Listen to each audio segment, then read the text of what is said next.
Hey everybody, Doug here from 2 Plus Tough. Sorry for the weird start. It didn't tell me you're live now. So anyway, hi, how are you all doing?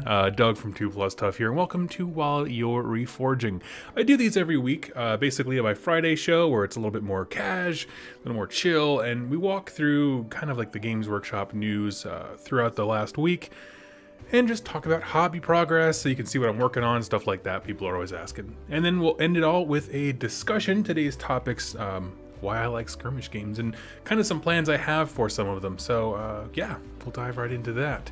So as always, I start off by kind of explaining the way the show works. A lot of live shows, you know, they respond in real time to comments. For me, I get sidetracked very easily. And so I'm going to talk about a show topic. And in between topics, that's when we'll do Q&A, responses, that kind of stuff. So if I don't see your question or your comment, I'm not ignoring you. I'll come right back to it. So I always like to start these suckers off with hobby progress. So while I'm showing you mine, throw your hobby progress in the chat. So we'll head down here to the downward cam. Let me just move the chat here so I can see it a little better. Hi Doug, yes, we can hear you. Thank you, buddy. I am always curious about that because sometimes technology just decides to stop. Okay, so for my hobby progress this week, if you know, last week I cranked out a ton of Warcry terrain, and I'm at this point just scraping anything that's primed. So we'll kick it off with this little guy. And I'll throw a better picture of him up on the Instagrams and webs, but this is actually a priest model from the old Warhammer Quest many, many moons ago. And I gotta say, he holds up okay. I like him actually quite a bit. Now, a viewer, Wargamer Willie, is sending me a copy of Silver Tower. His local store had one, so I was like, grab it for me, and so I bought it off of him, and he's shipping it my way from Canada. And so I'm actually going to have him and an actual Excelsior War Priest, which is kind of the same pose, just back to back. I'm going to have the exact same scheme on both of them. So I am very excited about that. I want to be able to show off, I don't know, some stuff that really interests me. So I like him quite a bit. He's very fun looking. And then I'll bring these guys over. I painted some of these on a stream. But I have my, let's see, Blarg, here we go. My, what are they called? Scions of the Flame, that's the name. And so for this, I went with a series of like autumn colors. It's kind of, I think, a lot of ochres and browns. And yeah, the most intense colors, the things that are brightest are of course the fire. But this is like a really, really dark yellow with a lot of brown hues to it, as opposed to the yellow on the flames, which is a much brighter one.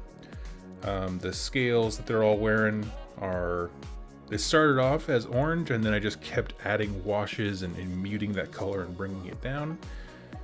And finish it off, any armor bits are like a deep red. Like I think I started with like corn red, or the Flesh Tearers red, the contrast paint, and then deepened it from there. So I like them quite a bit. They were very fun to paint.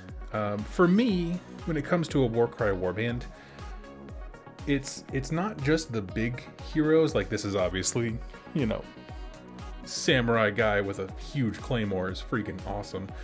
And also the guy who self-immolates, which I just love. But it's also just the little humans. Okay, so we put all the leaders to the side. We got our 3 little nobodies. In my opinion, just like how I feel about armies, you can gauge if you're gonna like a faction in Warcry by the little guys. So in terms of Age of Sigmar, like if you like the battle line options, you're probably gonna like the army because they represent most of the actual number of models on the field. And I dig that. And so I think that's a pretty good way to search for an army, is just look at the base core unit. And so I love these guys. Lots of dynamic poses, and a surprising number of weapon options. This guy has like 3 options. I think these two both have 2. They can essentially be a ranged variant or a melee variant. I went melee on everything because I want to be, you know, very impetuous and aggressive with my playstyle, as if they were coming from Akshi. So yeah, that's about it for me. On the hobby desk, like I said, I have Silver Tower coming. I also have the next thing you're going to see me building and painting is I'm actually joining a Star Wars Legion League here locally, because there is that store that does Star Wars Legion I've talked about before, that does it safely with masks and social distance and lots of hand sanitizer and all that kind of stuff. So I feel very safe. I feel like everyone is very on board with being responsible adults, a lot of older gentlemen. And I say older gentlemen, they're just older than me, so like 35, 40, something like that. Not old at all, but yeah, so I have droids, but I don't like the way they play. And in Star Wars Legion, much more, I would say, even than Age of Sigmar, because there's only 4 factions, they really do have you on sort of a system of rails. Like, the droid army is a horde army. You can take other things, but you're missing out on what the entire faction was like designed for. And I didn't really care for that. I've played it a few times now where I'm just like, it's just not my jam. So those are up on eBay. They finished selling today. And then I'm going to pick up a bunch of Hoth-themed Rebel stuff, because my boy Willie, who's sending me the Silver Tower set, also sniped a limited edition Luke Skywalker who's like in his Hoth attire when he's like, I don't know, just leaving in the airspeeder to like go see Yoda. So I'm gonna have a Hoth themed Star Wars army, and I'm very excited about it. So yeah, actually it'll probably be the first white army that I've owned. I can't think of another time where I've owned an army where the main color predominantly was white. And I'm excited because I love Apothecary White as a contrast paint, because it's so easy to build up layer paints on top of it. It just does a fantastic job of catching the shadows right and making the small details on models very easy to see. So that's what I got going on. I'm gonna turn here to the chat. Speak of the Willy and he shall appear. Exactly. Oh my god, that sounds like it could be terrible. I love it. But yes, that's the man, the myth, the legend, Wargamer Willy, who's coming in clutch. Even has the safety of a Pokemon card defending the package. Let's see. I'm gonna head back here to the meat cam, and we'll take a chat here. We'll take a look at the chat. Again, this is in between segments, so if you have any questions or comments about things I shared, or questions about Hobby Desk, that kind of stuff, let me know. Happy to answer. Greetings from Austria. Nice. That's awesome. Tonight I get to start painting the Frog Pope. The Frog Pope. I love it. I'm doing a test model for my Khorne army. Jamie, I'm curious what color scheme you're going with. I know you were looking to convert some stuff. My favorite Khorne schemes are blue, weirdly enough. I love blue, silver, and bone color. If you ever want to see like a really fine looking Khorne army, I don't know why my words are so jumbled this morning. Go check out Rerolling Ones. I adore Jack's Khorne army. He doesn't use it a ton. He still brings out a lot of narrative stuff. It's a great army for narrative play. Let's see. Got my Sylvaneth up and painted mostly. 8 Dryads left. Nice. Dryads they can be time consuming for as simple as they are. Good morning, Doug. First time able to catch you live. Skaven King. Morning. Let me just sip my coffee here. Let's see. I have a lot of foam core stalagmites waiting for filler to make my child a home base for his squig army. That is cool. That is so cool. Actually, speaking of foam core, I'm very excited. I'm doing a little bit. They're not really like they are sponsoring an episode specifically, but I'm doing some work with Army Painter here soon. If you don't know, they have this new product they're launching, and this is why I'm getting a copy, but it's called Game Master, where essentially it's a all-in-one set for people to be able to create physical terrain for their role-playing games. And so it comes with these big foam boards. Of course, you can buy them at like a hobby store, but they give you everything you need to get started. And if you have not seen these tutorials like on their Army Painter website, they're really good. Like, they have an incredible staple of artists over there who make these things. Anyway, they're sending me one, and I'm going to make a non-IP infringing Nurgle board. And so actually I've gotten the specs of the tile size used in Warhammer Quest Silver Tower, and I'm going to use that to create my own personal Nurgle-based dungeons, and we can theme them to be, you know, this way we can have expansions to Warhammer Quest. And so I'm very excited about that quite a bit. So, if like I said, and there's everything from, the reason I brought it up, because they do have like stalagmites and waterfalls and cave systems, all kinds of crazy stuff. So highly recommend it. And that was Army Painter Game Master is what it's called. That's the thing, like, you know, people can look at that and be like, well, all these things you can just go to Home Depot or a craft store and get. I just think there's something to an all-in-one box that has a series of incredible tutorials. Like, I don't know. I'm really impressed by it. So, a similar but legally distinct Nurgle board. Yes, I'll do what all the third-party miniature casters do. You know, when they straight up copy a GW sculpt, and it'll be like pestilence board of disease and decay. You know, whatever. I'm still waiting on my non-IP infringing techless model where it's like Sphinx with Jesus doing the Rio de Janeiro pose on his wing. It's like, can't copyright Jesus. Let's see. Good timing with the Hoth army during this blasted blizzard. Oh, I know. It's been so brutal. I do apologize that I've been so quiet all week. We had pipes burst, and we've had maintenance people in our house all week. Like, they had to just majorly renovate the kitchen, which is directly below this office.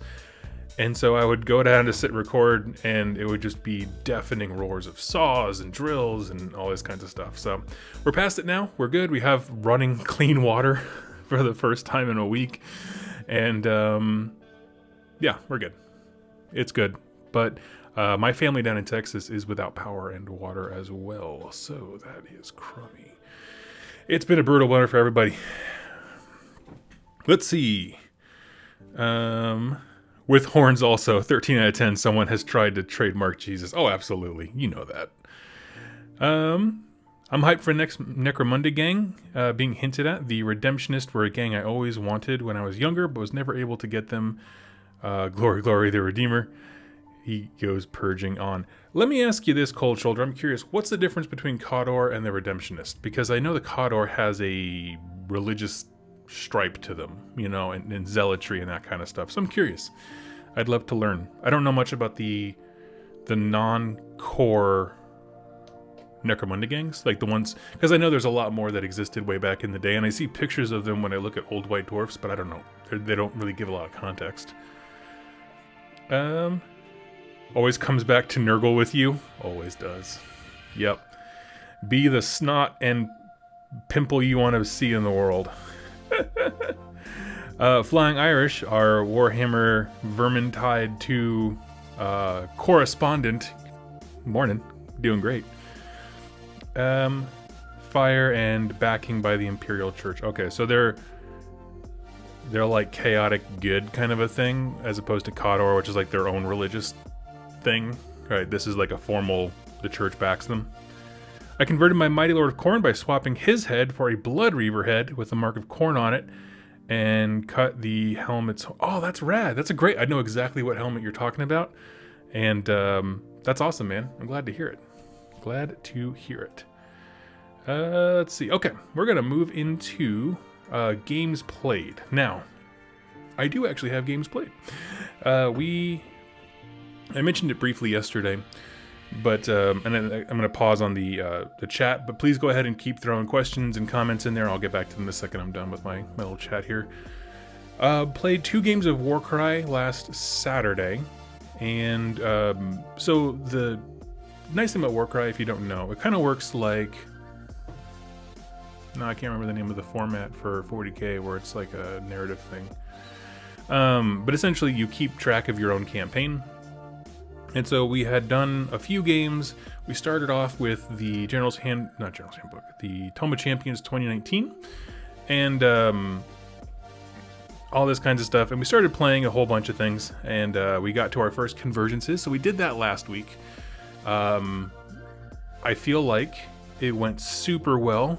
We played the narrative missions out. If you don't know, a convergence battle, instead of normally where you would, design your battlefield and kind of randomize your missions or anything like that, essentially what it is it's a thematic mission that goes with Crusade. Thank you, Alexander. I appreciate that. Where you have a thematic mission that's set in stone and you have to win it to continue on your path to glory. And so we both managed to win ours. My campaign's theme is that I'm in a gladiatorial pit defending my crown. So what that meant for me was like incredibly sparse terrain. Like they're trying to like simulate a big gladiatorial pit. So there's just a few things around the edges and it's just a murder fest. Basically the idea was I had to destroy my opponent's shield, the way that your forces are divvied up. Yeah. Let's see. Umar, you say, I feel like Warcry is already getting abandoned. I don't think so. I think, here's what honestly I believe. If you look at the way that they release games like Age of Sigmar, Warhammer 40k, they'll have a huge release when a new edition drops, and then things will go quiet because people need to adjust and learn and buy and all these kinds of things. I believe that putting out the Grand Alliance books for Warcry was a soft reboot because it fundamentally changed the way that allies work. It updated some points here and there, minor things, and ability wordings. It brought in the FAQ. I think it was a soft reboot. Now, do I think that they still need some more changes? Absolutely, but I love the game, and I think it is truly a wonderful game that is super easy to modify. So I love it. I hope they keep doing more stuff for it. I'm certainly going to be contributing things to it. It is my favorite miniatures game, to be honest with you. Rules-wise, simple, fun, gets into the action, and you can laugh about the ridiculous things like, say, a Night Haunt ghost having a broken leg. There's not a leg in that army. Well, whatever. I'll take it. So, yeah, so it's been pretty cool. We both did our convergences. We both won. And actively trying. And then at the end of the convergence battles, we essentially stopped and we kind of looked after we got to the point where you do like an aftermath sequence. You figure out how many glory points you've earned, and there's actually like a resource mechanic, like in terms of like you can buy territories, conquer them, and then you can bring more points to your game later, that kind of stuff. And so at that point we paused and we're like, okay, listen, let's take this opportunity after our first convergences. We're gonna move from the Tome of Champions 2019 to 2020. It has new missions, and the way that you can build your forces and stuff like that is a little bit different, and I like it. And then also, we'll move from using the cards, the card packs, to switching over to the Grand Alliance books, because like I said, it really truly does matter when it comes to things like for example, my buddy Rob, who has the Night Haunt army, he has the Chain Rasp hero who's like holding the candelabra is the only leader option for the longest time. Well, they've since introduced the Knight of Shrouds. He was introduced as an ally. However, now he can be a hero. You can just take him. And so that's an update. That's the kind of stuff I'm talking about. It's like, okay, they have firmly added new options. Let's just go ahead and let's reset. We'll take a hot second and then we can play the list that we really like and that kind of stuff. So I think it's absolutely wonderful. Let's see. I think that's it for my games played. I couldn't do the Soulbound Night. Can I just be honest with you? I know Biofoot's in the chat. I'm just going to say this. I am a horrible, horrible gamer because, like, I have a lot of anxiety and I get overwhelmed very easily. And so after a day of hearing scraping and sawing and crap in the basement, I just couldn't do the role-playing game. I just couldn't. And, yeah, I don't know. I just feel bad about that. I know role-playing games are a commitment and that kind of stuff, and that's kind of why I'm really excited to do Warhammer Quest on the channel with some viewers, because it's a little bit more episodic in terms of you've reached certain parts of a dungeon and that kind of stuff. I like it quite a bit, so I don't know. I think it's a little more easy to put down, pick back up kind of a thing than a continuous story is, where my character he pops in and he has the power of God on his side, apparently. Because last time I played, I like annihilated a whole bunch of Skaven with like with the equivalent of like a natural 20 roll would be. And then my guy just disappears for a week. So anyway, if you're ever thinking to yourself, it'd be amazing to play games with Doug, it's really not. I'm pretty flaky and I'm very scatterbrained. So yeah, let's see. That's it for my games played. Let me look at the chat here. We'll get you caught up here before we move into the news. Warcry is great when you want to build and use... Oh, wait, hold on a second. I missed one. Umar replied to me. I like Warcry. I've just been adamant on buying it because I haven't seen much going for it. And I can't argue that. I do think they need to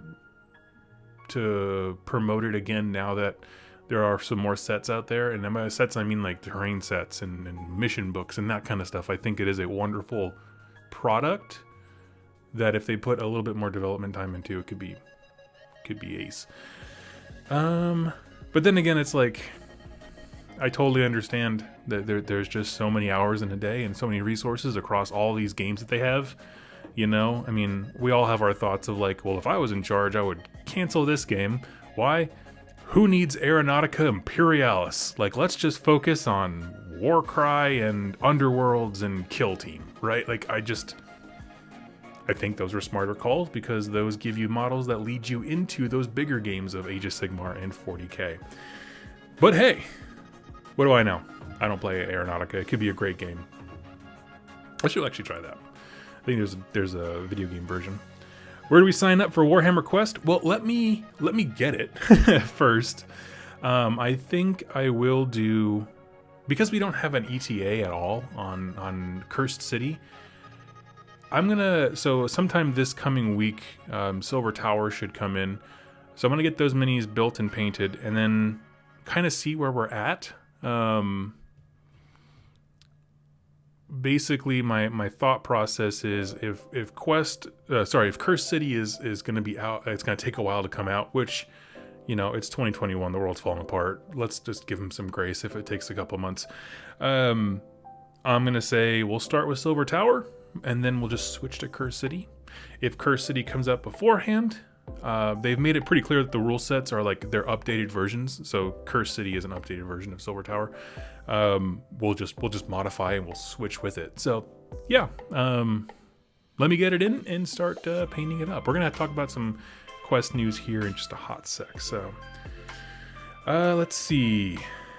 Real life always comes first. You'll get caught up in no time. Well, thank you, buddy. You're far more patient than I deserve. I know that Vince Ventrella is a very serious tabletop role-playing game player, and he would have my head on a spit if I was as flaky as I am with you. So good on you. I guess good on Vince too. I mean, there's no real right or wrong answer. I'm just a turd. So here we go. Let's see. I played Sons of Behemoth versus Bone Splitters. I lost, but was closer than you'd think. It was a lot of fun knowing the army I want to build in real life is fun and worth playing. Sweet. That's so awesome. I love those games, and this happens to me quite a bit, where like the game is closer than the scoreboard would leave you to believe. And I'm sure you guys have had this game too, where it's like you have a bunch of units that are just about to claim objectives, and if your enemy can just push you off them or have more troops, you don't. So at the end of the game, the score is like 4-20. And that sounds like a just raffle stomp, but it's not true, because it's like, well, if they hadn't done that one thing they needed with that die roll, it would have been, 21-20. That kind of, obviously I'm just making these numbers up, but that's the kind of thing I'm talking about. So those are the games I love. Let's see. Good morning from Alabama. What up, what up? Can I run a Mega Gargant in Warcry? Yes. Yes, I believe the Tome of Champions 2020 has rules for the Mega Gargant, if I'm not mistaken. But essentially it's a challenge battle, which is if you're playing a normal campaign game, or just a one-off game that you just want to try it, you can fight the Gargant, and then if you beat him, usually you can include him in your army roster, which is a really cool thing. So, yeah. He's like an ungodly amount of points. He's super unwieldy. He really is. So that's the thing where it's like, I think I previously unlocked, what was it? The Arachnarok Spider, because I was playing Bone Splitters for a bit when the game first came out. And then like I had the ability to take the Arachnarok, and I'm looking at it, I'm like, that guy's gonna die. He's gonna get wrecked real quick. So I decided not to. But yeah, let's see.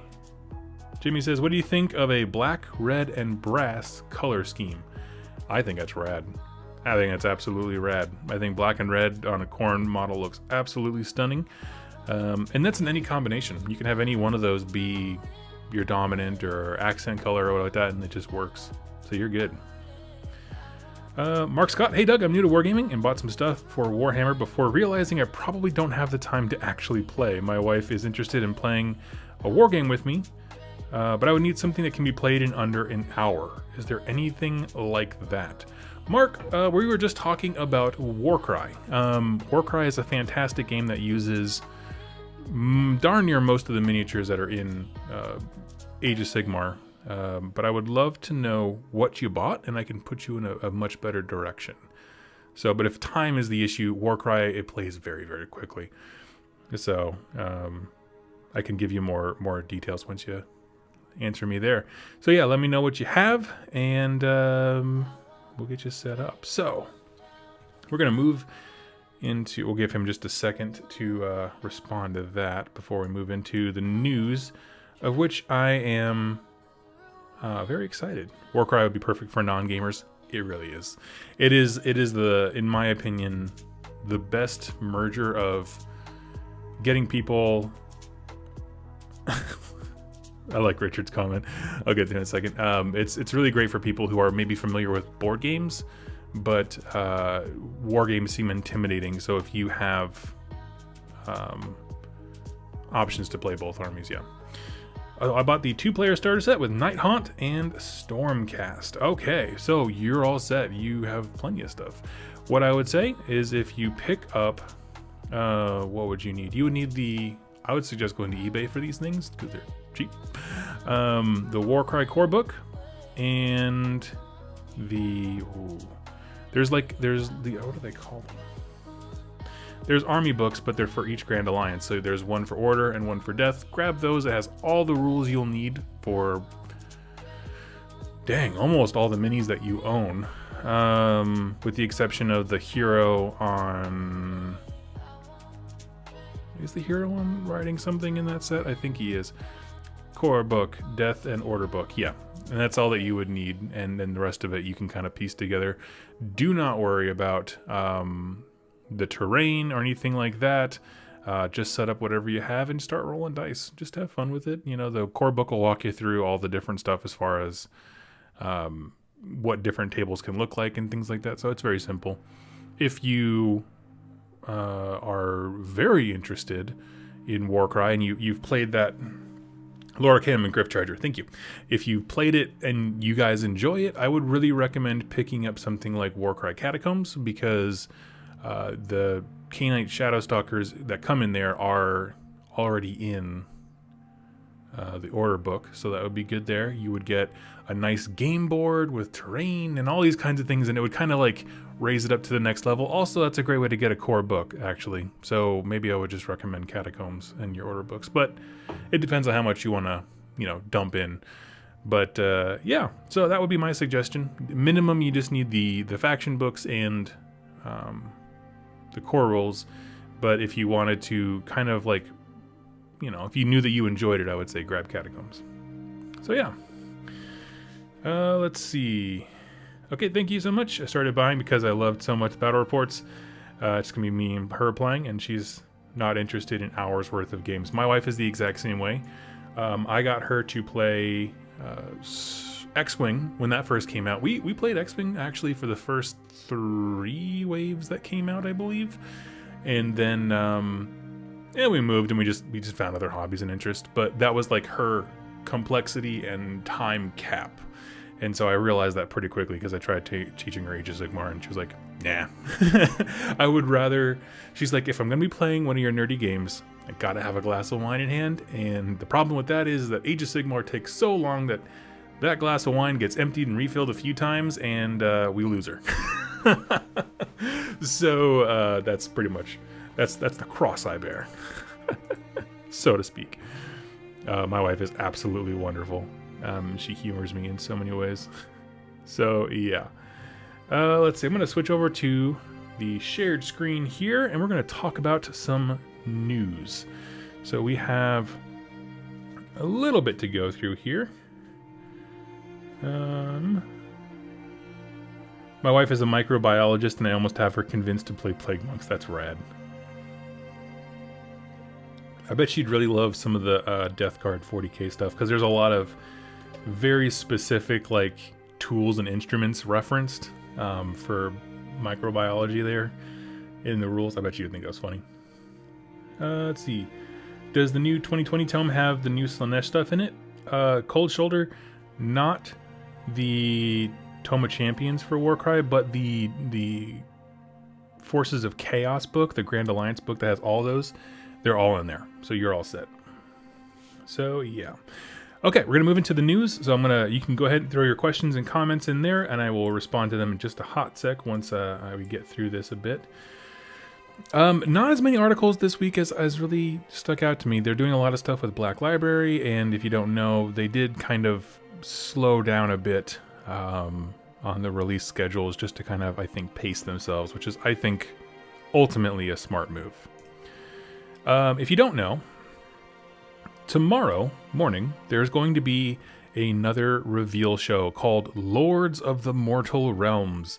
As we can see, they're only talking about Age of Sigmar, Underworlds, and Warhammer Quest. Now, I have two immediate feelings about this. One, I am so excited because the idea of a preview that is just literally everything for me is enticing.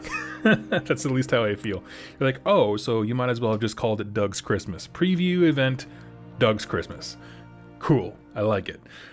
The sad part of me is that I am going to be visiting family all day tomorrow, and so I actually will not be able to do a live show recapping it. I'll have to do that on Sunday. So I will have comments and thoughts, but unfortunately, I won't be near a computer to be able to share those. So stay tuned, but I am very excited to learn with the rest of you what's going on. Now we have some cool little silhouettes here, and I'm just going to take wild shots at these in the dark, okay? We got on the right side, I'm going to say, I don't know, man. These are all crazy looking. I think this is clearly a dude wearing furs, right? Just because of the jagged edges and that kind of stuff, and the busted up blade. I wouldn't be surprised if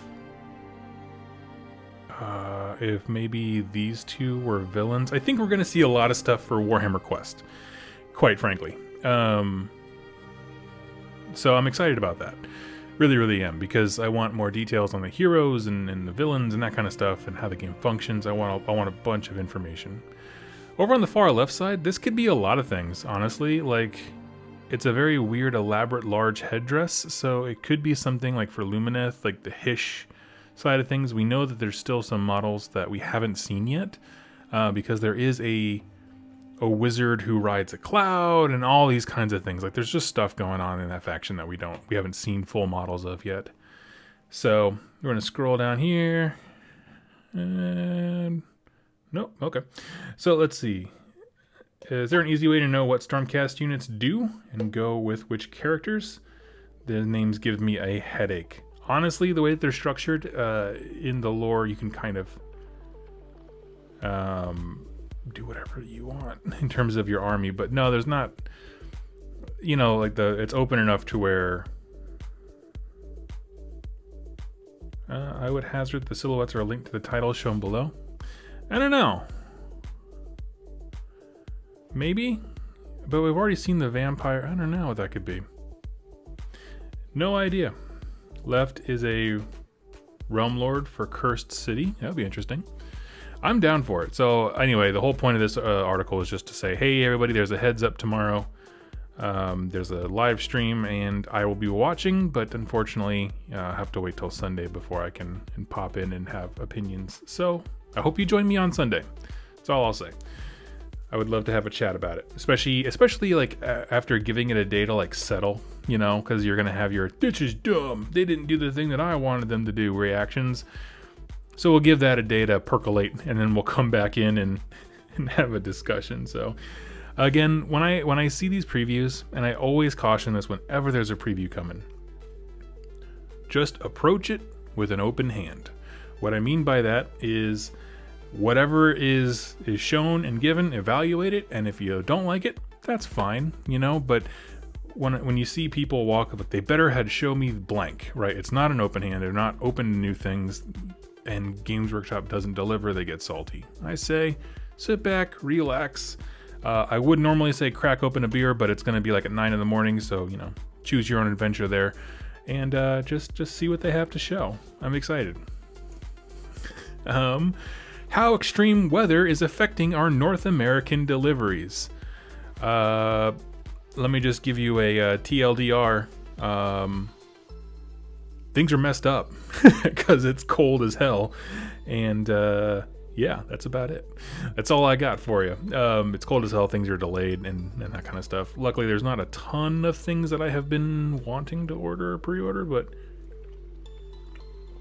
it's things like that come up on top of, you know, an era of COVID and that kind of stuff, where it's like, I just have nothing but grace for delays with shipping and delays with product releases. I mean, right now we've had, in the US, we've also had strikes at port cities.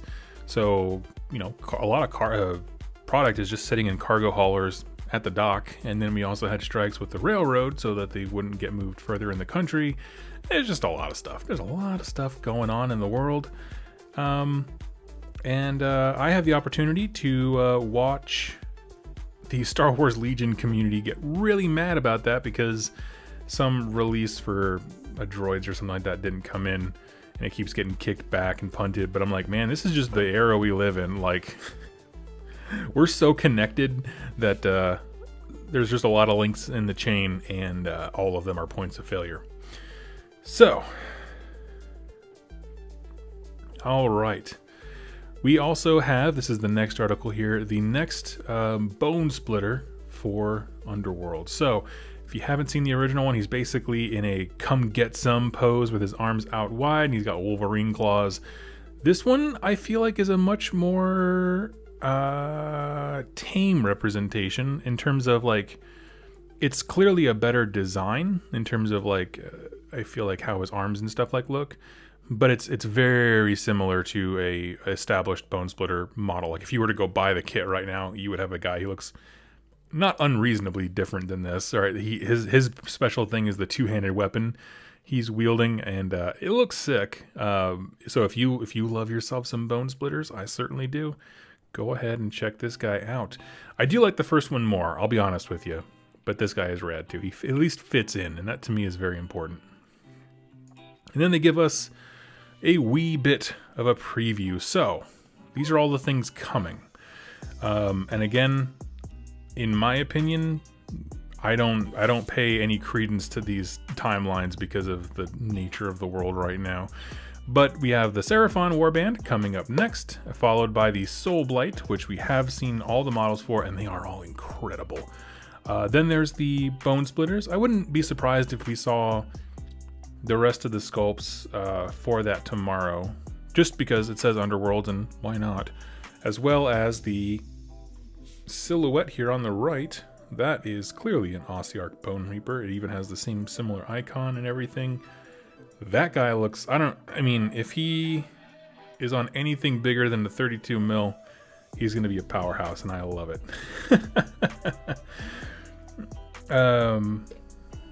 Yeah. So let's see. And then there is in June what I'm pretty sure is an Idnith Deepkin symbol on the right, that light blue one. So, yeah. And then our last article, again, before I hop back into the chat, You guys feel free to ask questions or have opinions, and then we'll jump into them. But we're talking some Warhammer Quest, Cursed City. I'm gonna read this for y'all. Hear ye, I am the Cursed City Crier, and I bring you news of horrific experiments, the terrifying creatures conducting them, and the results from all the latest sporting fixtures. I love it. Last week we met Qualthus the Exile, that was the elven archer, one of the heroes seeking to lift the curse upon Ulfenkarn. Today you can say hello to Torgilius the Chamberlain, so-called scholar performing depraved necromantic experiments to raise more warriors for the Ulfenkarn. Ulfenkarn was once home to the Brotherhood of Sepulchralists, blah, blah, blah, known as the Pact Mortalis. Okay. Torgilius was a member of their order, but turned his back on them, taking their research into grave sand phylacteries and throwing in his lot with the vampires that came to rule the city. Now, again, the thing that I'm very interested about when it comes to Cursed City is that there's essentially two stories being told. One is that obviously what you and your chosen warriors, the game that you're playing is one story arc. You're trying to liberate this city that has been corrupted by death and is now ruled by vampires and stuff like that. But then there's also this secondary story of all the people you are fighting. Is a tragic tale that we're getting little glimpses of, and I kind of want the full picture, and I'm so excited to do a lore video on it.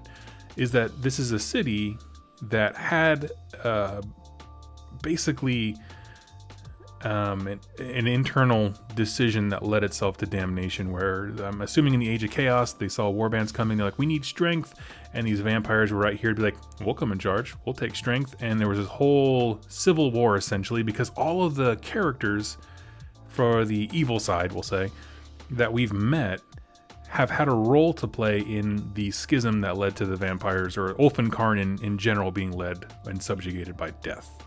Whether it's, nobles who backed the vampire counts, as in the skeleton guy with an eye patch, or this guy here who's like, yeah, the city of course had its own research department. They were trying to do their own thing, but then one of them took that information and brought it over to the vampire side, so now they can offer new, grave sand sciences and that kind of stuff.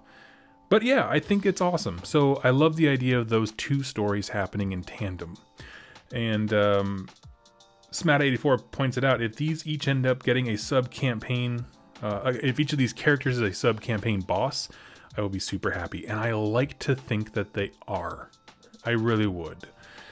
So we'll see how that goes. I'm also curious as to how, like how the campaign ends, because on a lot of these games, Silver Tower, for example, every game that you play requires a bunch of time. You go into various rooms and dungeons and all these kinds of things, and at the end of it, you win a specific game by being the one to claim a piece of the... what's his name? The Gaunt Summoner, his name. The idea is you play multiple of these rounds of games, and at the end, somebody will have all the pieces, and then there's an ultimate winner. So I'm curious if they're going to take that same concept of, individually, when you and your friends sit down to play, you have a specific objective to get something. In this case, it would be defeating, what's his name? Torgilius, the Chamberlain. But that is part of a greater story of once you've defeated all these guys, then you can go for the head honcho. And then everything that they sprinkle in as far as updates and support, I'm assuming they're going to do that like they did for Blackstone Fortress, would just go to increasing the difficulty and expansions and stuff that you can do in between those quests. So, yeah, I like it. Tectonicraft Studios, I'm out of my mind excited for this game. Yeah, dude, me too. Okay. So we're going to move on with his article. The Chamberlain's knowledge of grave sand means that his master can now deflect wounds that would otherwise destroy him, making Torgilius one of the most trusted men in the Cursed City. He has also developed the ability to project his will into the diseased vermin in the city, allowing him to spy upon the populace. That is cool. He is a awesome, I guess, number 2. I mean, if he's not number 2 in command, I don't know what else is, because one, he has to have the absolute complete trust of the guy in charge, who we haven't even seen yet, because his magics help deflect damage. So obviously you would need to take this guy out first to have a good, true run at the leader. So that's huge. But then also this idea of like commanding beasts, I just love. And I don't know why. It's the dumbest thing, but like my favorite Fallout 4 conspiracy, and this is going to sound like a tangent, but there's this idea floating around that like the main villain in Fallout 4 is using like crows to spy on you. Like they're constructs, they're mechanical and that kind of stuff, but they look real enough. And it's just so interesting that like I don't know, I just love that idea of like animals being spies. You know, they had that in Lord of the Rings too. All the big flocks of crows were telling, you know, Saruman where everybody was, that kind of stuff. So I absolutely love it. I don't know how that'll play on the tabletop. Like, are there going to be a bunch of, I guess we would call in Age of Sigmar like swarm monsters, where it's just like a pack of rats on a base kind of a thing? I don't quite know. Or maybe it's just rules allowances, like, hey, he gets extra abilities and ways to react to your actions because he has animal spies that have seen it coming, kind of a thing. I like that stuff. I want to know everything about what's on his back, because I love the idea of like somebody pinned a note to him, and I'm definitely going to paint mine to say "kick me" or something on his back, and then sealed it in there with a knife, which I love. I mean, because there's just nothing better than a knife in the back. So I'm super down for it. And everything about this model is very exciting to me. I guess the only thing that I don't care for is the bat, and I don't know why. I don't know why I don't like it. But if nothing else, he seems easy to trim off. I love the crow. I like the rat on his shoulders, and I like the... I'm gonna call it an raccoon because that's how Games Workshop does everything. It's just UR dash and then a completely common thing that we all understand. It's like, why didn't you just call it a raccoon? But whatever. Let's see. While Torgilius usually prefers to dispatch lesser beings to fetch him fresh subjects for his experiments, he will occasionally venture out into the city on his own. Any who stand in his way suffer the full might of his dark magic. Yeah, okay. And then it just tells you to get excited for Warhammer Quest Cursed City. So that is basically it. And that is all the news that I had. So I'm going to pull up this picture here and just leave it there. And we're just going to have a chat with the chat and make sure I didn't miss anyone's comments here. Let's see. I feel like there was someone who asked a question about orcs and goblins.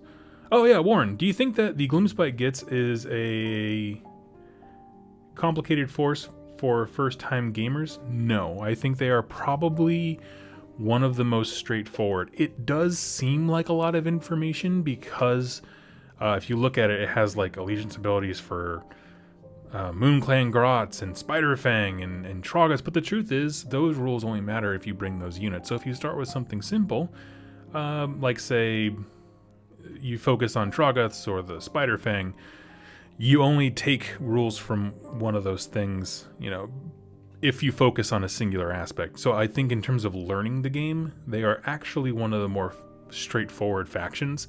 There's not a ton going on under the hood, I guess, so to speak. And I see someone mentioned the Gardas Steel Soul outline.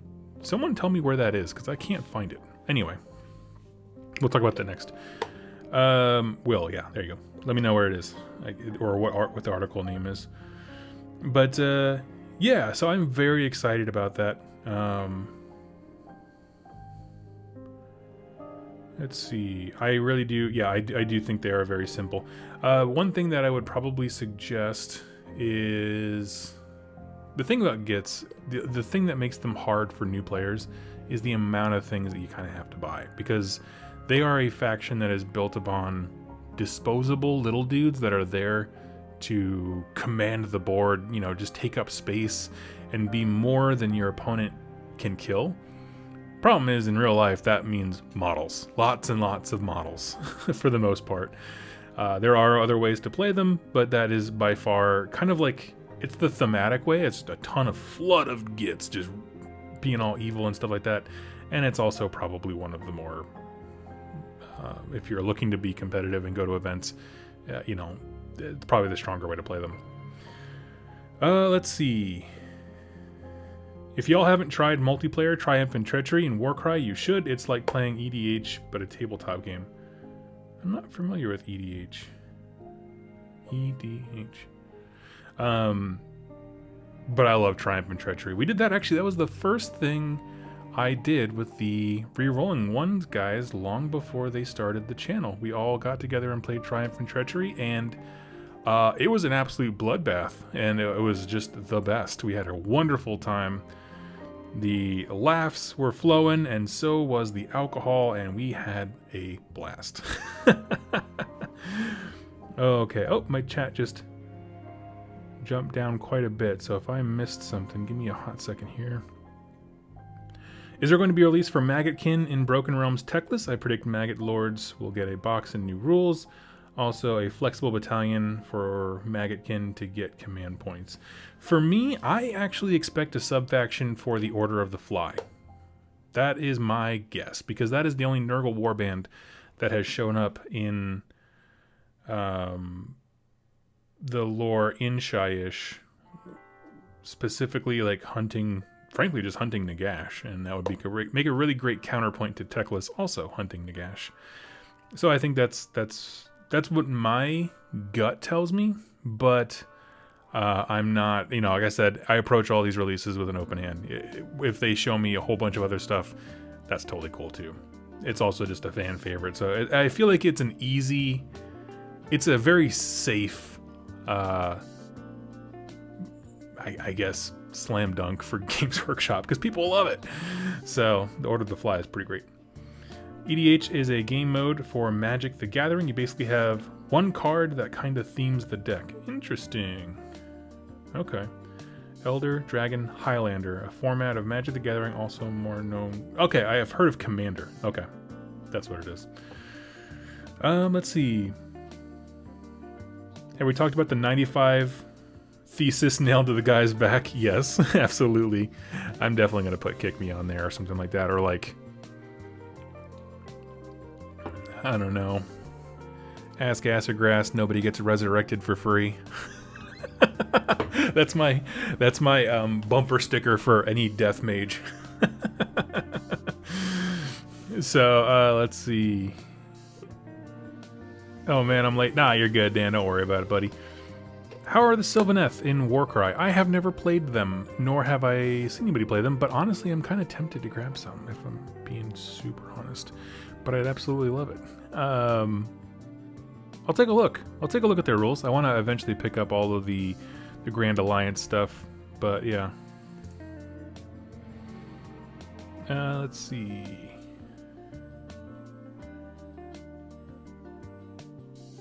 I've never seen someone call Commander like that. Oh yeah, me either. It's cool. It's cool. I mean, local parlance, it all changes and everything like that.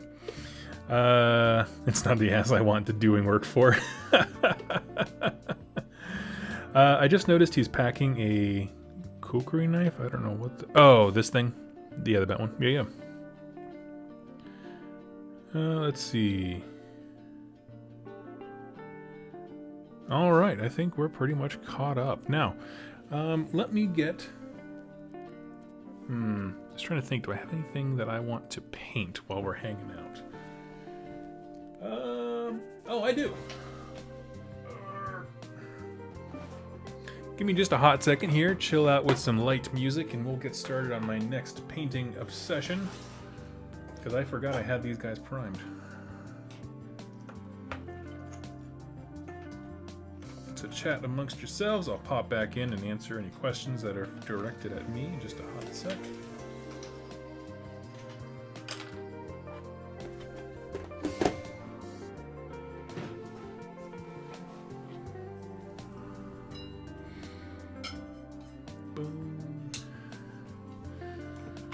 Okay, let's go down here. And so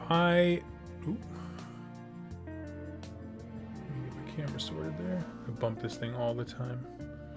It's not great, but I love it. That is the entire theme of this channel when it comes to army creation, but also just content. It's not great, but by God, I love it. Okay, let's see. So this, if you cannot tell, actually I'm gonna straighten this out. I didn't realize that my camera got knocked at such a weird angle. Let's see.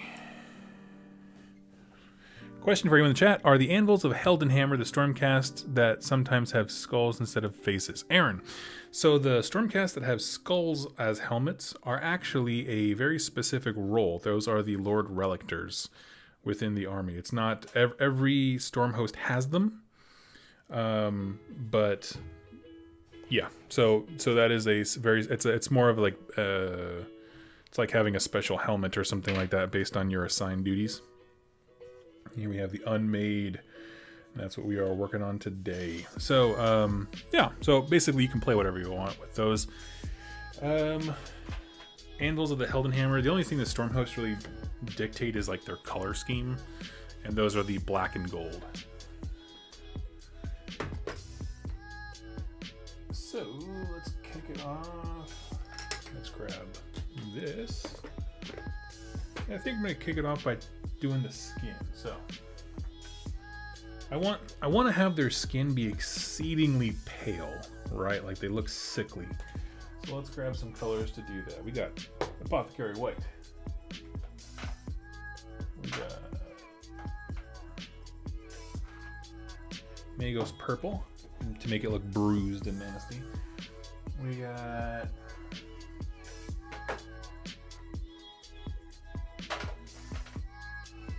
throw some Pallid Witch Flesh on one of them, and then we'll use the Magos as a wash. So we have Stark White, more Off-White. I don't know if I want to use the Stark White after all, now that I think about it. It might be a bit much.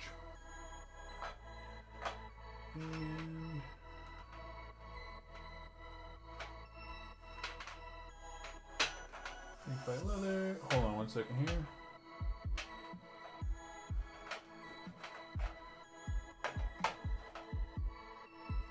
And I'm going to do some very thinned out Fire Slayer flesh. I thought I had Gilliman flesh in there too.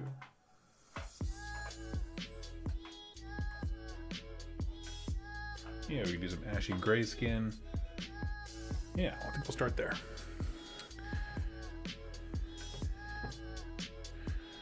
Let's see. Iron Rack base. 1-to-1 wash of Elias. You know what? Hey, buddy. I think I have those. Let's try it. There we go. Iron Rack skin. Lamia medium. This, what was your other thing? And Deepkin Iron Rack base. Yeah, Iron Rack base, and then Deepkin flesh for the top layer. There we go. Sweet. Let's give it a whirl.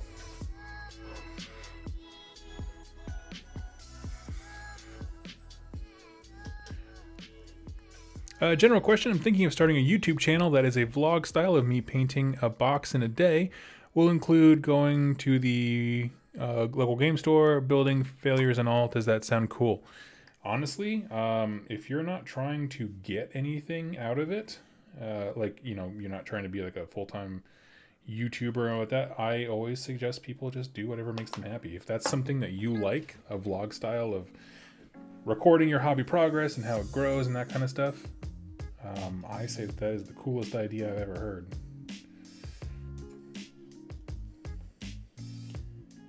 Okay, so I'm going to give Elias's tips a try here. We're throwing some color on the main leader. There's a lot of bits and bobs in the way on her. I have to say, if you have not read the first set of Warcry short stories that came out, they are straight up brutal, and the one for the Unmade is quite possibly one of my favorites. This is about as far as I would go towards a Slaneshi warband, if I'm honest with you.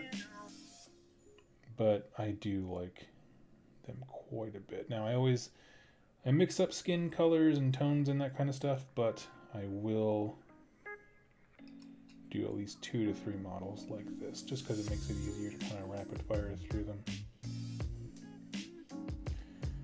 And I think that is all the skin that's exposed. There's not a lot on this specific model.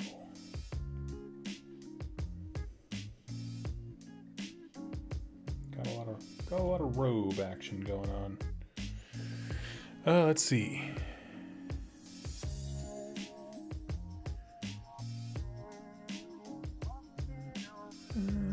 Who's looking at here? 2+ stuff. How are you liking Star Wars Legion? Who's your favorite faction? Yeah, I love the game. Love the game. It's been a lot of fun to learn and stuff.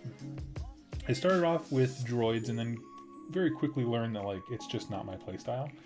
And so actually the eBay auction ends today with my fully painted droid army, which astounds and confuses the other Legion players at the store that I would ever do that. They're like, oh, just buy more. I'm like, no, I don't have space for that. And it's not like my main hobby game, so it just warrants less room. I really am playing it because I like the actual gameplay, which is different than AOS, where I build and collect models because I like the models. I like some of Star Wars ones, I'll be honest. So yeah, I've liked it quite a bit. We're doing a league locally, so I'm very excited about it.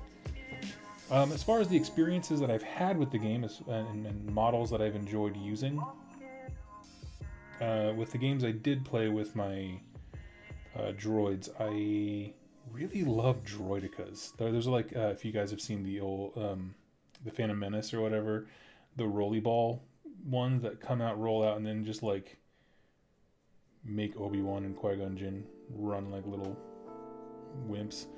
Yeah, that guy's my fave, because he's just a presence, you know. The games I played with him, when those guys were on the table, like my opponent was like, okay, what's he gonna do with those guys? You know, it was just, I guess we would call it in Warhammer parlance the distraction carnifex, where it's like they're not a lot of points, and your opponent can't ignore them, which is a power in its own right. You know, are they easy to kill? Sort of. You know, I mean, it takes a little bit of effort, but that's effort that's not being put onto something else, which is kind of the way that they win. But like, Lord help you if you ignore them, because they will wreck your face. Because they can just dump a bunch of attacks. So I like that quite a bit. And I didn't care. So if you don't know, basically, the droids have a special ability where they can like pass commands from one unit. They're extremely like efficient in how they use an AOS equivalent would be like if you spend a command token on a unit or a command ability on a unit, you get to do it for another unit right next to them, right? So it's a lot of like, you want to keep your units nice and close so you can maximize that benefit and stuff like that. There's a lot of those abilities. I didn't really care for those because I just found them to be kind of impeding the speed at which I learned the game, and made objective play like really hard to learn. So I didn't care for that, but that is a droid specific thing. That's not a game thing. And honestly, it's not even a matter of being droid specific. It's a matter of me not being a fan of rule in the game. Much like, you know, there's just allegiance abilities in AOS. I'm just not a fan of that kind of stuff. All right, so we have the base of Elias's thing here. Let's see. Anyone know when the preview is tomorrow? I am not going to be able to stream it. I'm actually going to be on the road with some family. But I will be streaming on Sunday, probably about 10 o'clock in the morning, with my thoughts on it. So, yeah. Let's see. How many test models should I paint? I can't really answer that for you, buddy. That's up to you. Because honestly, I'm somebody who's like, I paint one. and then I'm kind of off to the races. But I do know there are people who, you know, the same model will look different, like based on if it's on a horseback or that kind of stuff. So that is the eye of the beholder. You paint as many until you feel comfortable. How about that? Let me introduce you to my non-answer. Poor guy, you probably think I don't even care. I don't know. Like, every question you ask is one where I'm like, man, that's just up to you. That's just like your friggin' prerogative, bro. But it's not true. It's just because so much of this is just up to personal opinion. Don't want to be the YouTuber who told you to do something you didn't like. That's the thing. Whenever people ask, like, what should I get now? What's next? If there's not an obvious answer, like, you know, if someone's like, hey, I play Corn, do you want a Bloodsecrator? No? Okay, get yourself a Bloodsecrator. Like, there's some obvious answers. But beyond that, I'm very hesitant to ever tell people what to do with their hobby. Oh, you know what? I actually kind of want to have these guys all be really pale skin, and then I can use these flesh-colored contrast paints on these, like, skin... skirts made of skin that they're all wearing, which is a terrifying notion. It's alright. Didn't need to sleep tonight. Let's see.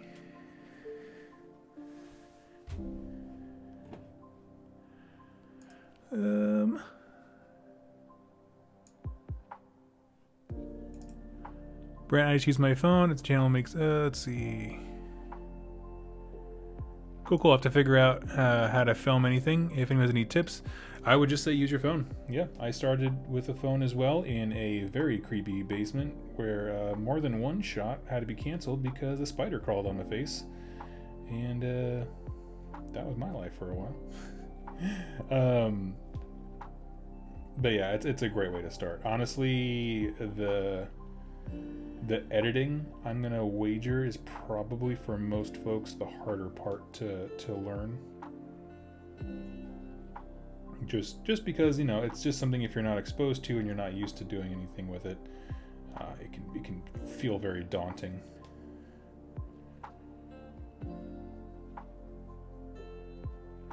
Plus, you can make some pretty bad looking video look better once you learn how to edit.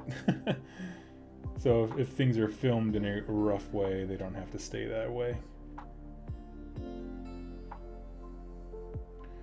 Alright.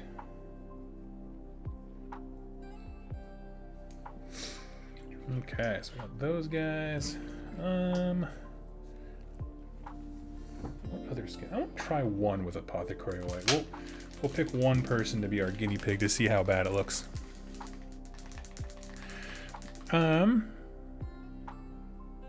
Hey Doug, thanks for being a positive voice in the community. Hope to meet you at a con at some point. Oh, bleep bloop, absolutely. Happy to. Honestly, I don't really get people who are negative in the hobby. It feels like it's the opposite of the point of the word hobby, but to each their own. And that is, it's pretty much all I got. But thank you, I really appreciate it. Oh, this isn't so bad. The Apothecary White, yeah. And then we'll throw on some Magos Purple to kind of add some effects to it. Yeah, this looks great. Probably doesn't show up well for you, but I'm so much closer. Get the back of his head. What's am I missing? Inside of his leg. There we go. Sweet. I actually dig this. I think I'll do the rest like that. I mean, we'll obviously put more work into building up the colors later on, but for catching the detail and just kind of putting something in the shadows, Apothecary White is fantastic.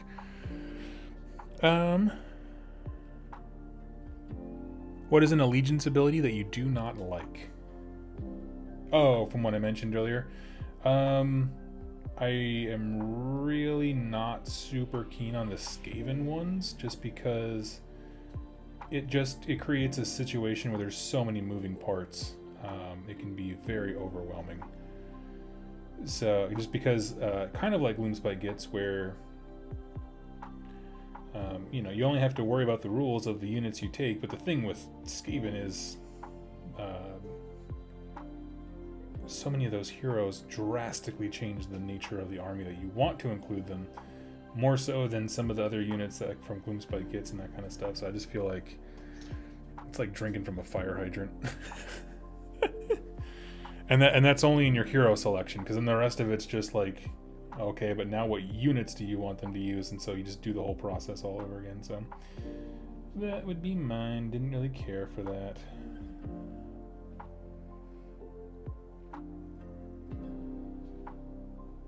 Okay, almost done. I promise I'm going to be able to look at the chat a little bit easier and quicker.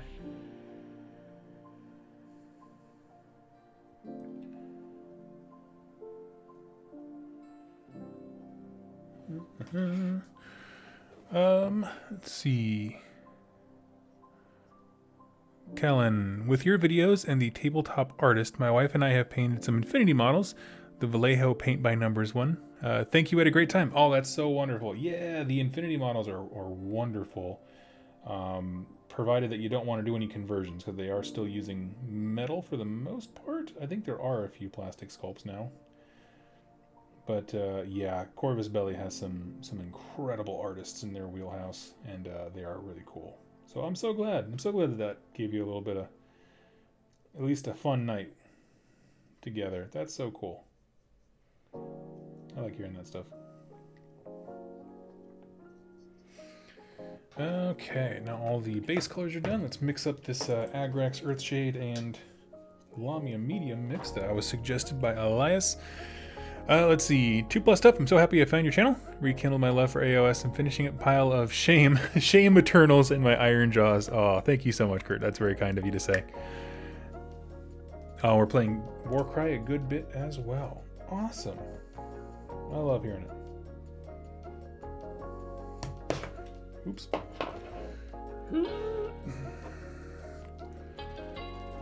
AOS is gaining a lot of traction. I'm trying to get it, well, I say trying to get it going around here, but you know, obviously with COVID stuff, it's kind of hard to start much of anything. But I did find a few people who did show some interest, so I'm very excited to hang out with them and, you know, stoke that.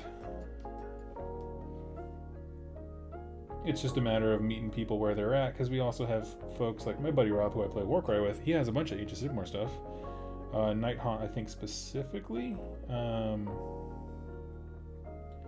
But I think, you know, he has expressed to me that he wants to stick around kind of like the 1,000 point game size, I believe. And it's like, yeah, that's totally cool. I love 1,000 point games. You crank them out. But obviously, if there's like a league or something like that, other folks are going to want to do more or less or whatever. You know, everybody's different. There's no wrong answer.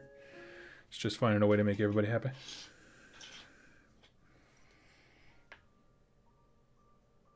Okay, we're just throwing the wash on here. Elias, so far so good, buddy. You didn't steer me astray.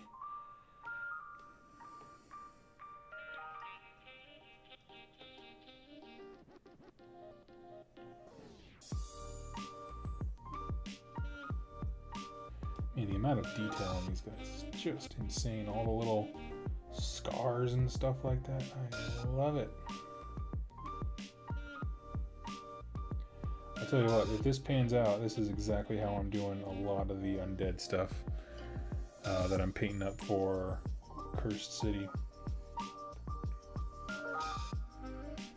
Because I have had the Deepkin paints for so long, and I've never touched them until this moment. And so now I'm like, oh man, I got just unlocked a whole bunch of stuff for me.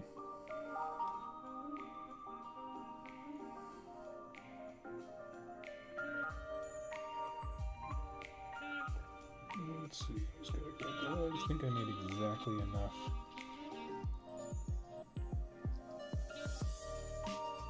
Wash here. Okay.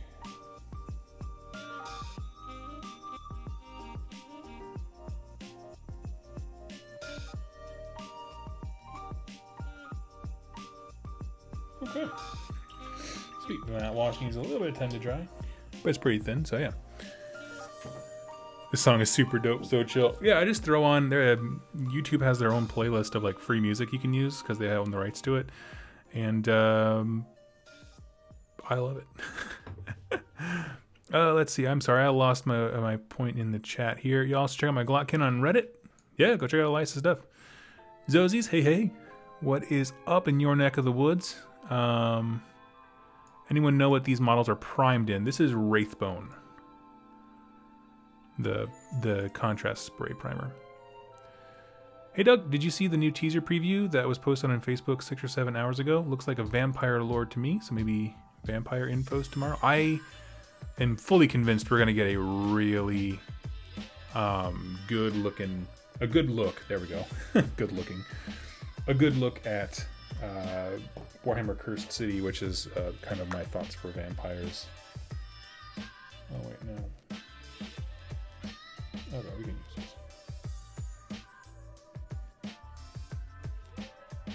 Getting the Lamian medium out. Let's grab a different wash. I was gonna do the Magos purple, but I've had trouble using Lamian medium in contrast paint. Just different.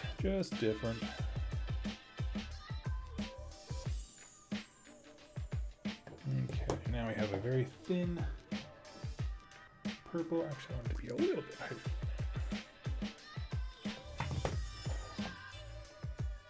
But the droopy violet is an extremely intense purple. So, let's see. Models are awesome. Probably going to paint a while. Very high risk jobs. Do you know if Blades of Corn is a beginner friendly army for painting? I would say yes. I mean, I think it's great. There's very clear armor bits, large open spaces for learning flesh. Yeah, I think so. That's one of the first armies I painted. It was actually my roommate's.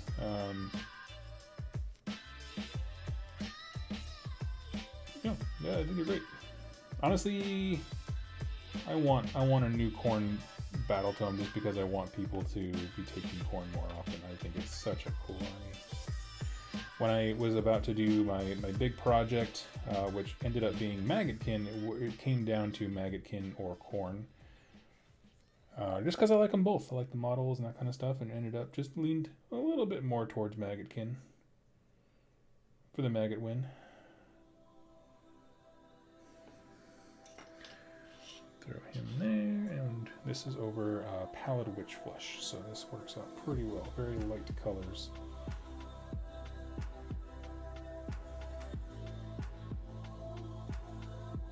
Honestly, Pallid Witch Flesh isn't too dissimilar from Wraithbone or Greyseer, like in terms of just has a touch of warmth to it. It's white with a touch of warmth.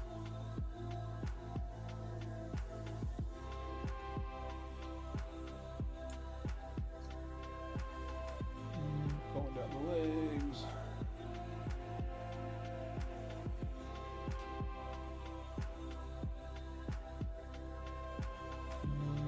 Let's see.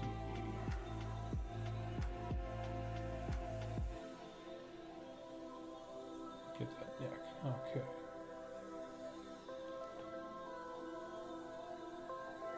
Sweet. Coming along. I kind of like the little, like, diseased, bruised looking flesh a little bit. Okay. That layer of deepkin flesh on the raised areas. Yep. So that's what we're doing next here. I'm gonna do that in just a hot second. Favorite chocolate bar. Ooh, favorite chocolate bar. I'm gonna go Kit Kat. But not like the weird Kit Kats that you can find in other countries. I just like the classic Kit Kat. All right, don't give me your green tea Kit Kats. Not dark chocolate. I really don't like white chocolate Kit Kats at all. I don't like white chocolate at all. For me, white chocolate's an oxymoron. Just the basic Kit Kat. Because I like the snap to it, and I don't know. I like it. That's it. Favorite chocolate bar, yeah. And then if that's not an option because you don't think it's pure chocolate, I'm just going to go Hershey's with almonds.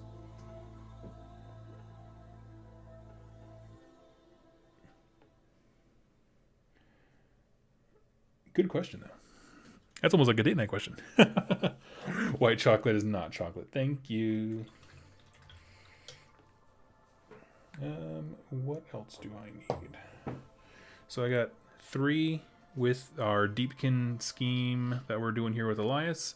3 that are Pallid Witch Flesh, and so far a little Purple Wash. We have 3 more. Let me think about a different color wash.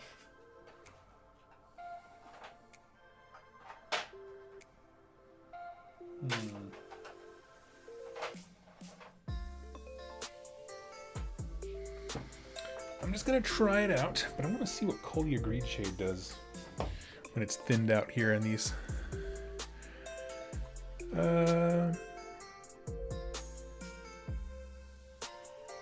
I want a bar of Kit Kat Chunky that has lots of breaks so you can get the bits everywhere. Oh yeah.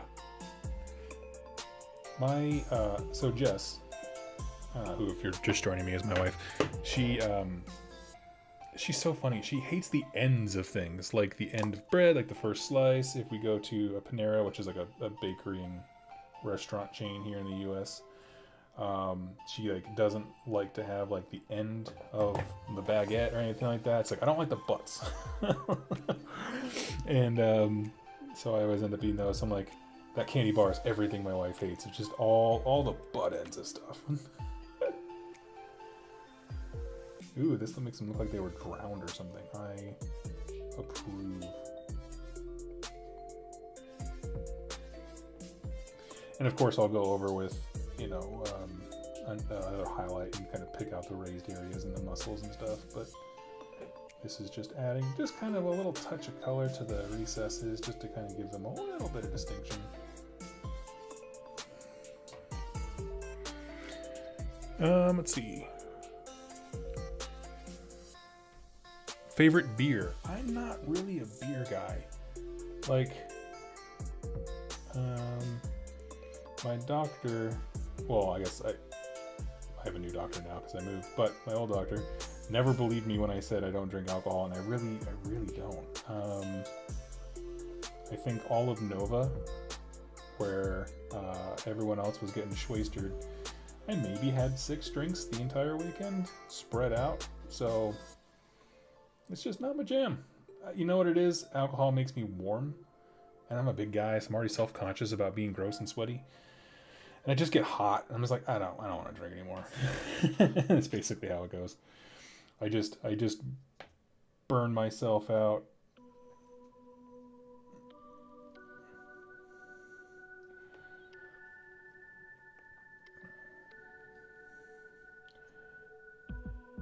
I have a very intense heat reaction, I guess, to alcohol. I don't know. But my doctor was always like, okay, are you being real with me? Yes. Do you do any recreational drugs? Yes, I smoke pot. But you don't drink alcohol? No. That was in Seattle where marijuana was legal. But yeah. Okay, now we're on the skin. And I was like, I don't know why this is so hard for a medical professional to believe that I just don't like alcohol. Alright. So let's grab this good brush for mixing. Let's grab a detail one here. This guy. No, not that one.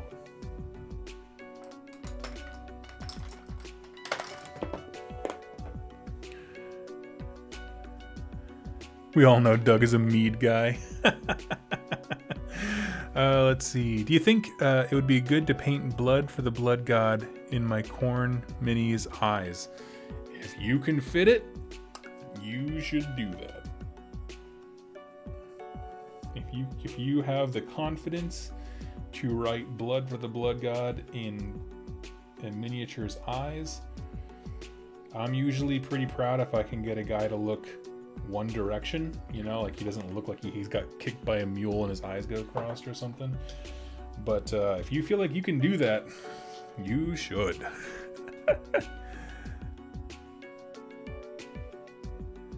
I'm in healthcare and we all drink. That's why it's hard for a med pro to not understand. Oh no, I understand. I was in healthcare for some time. I don't know.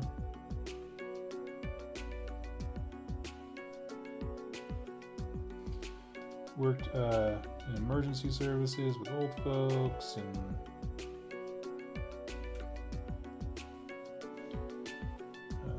then I was a direct caregiver for several years. But yeah, no, I get it. I had nurses I would work under that would just talk. Like, one of them had like 5 DUIs, and you're just like, bruh, get it together.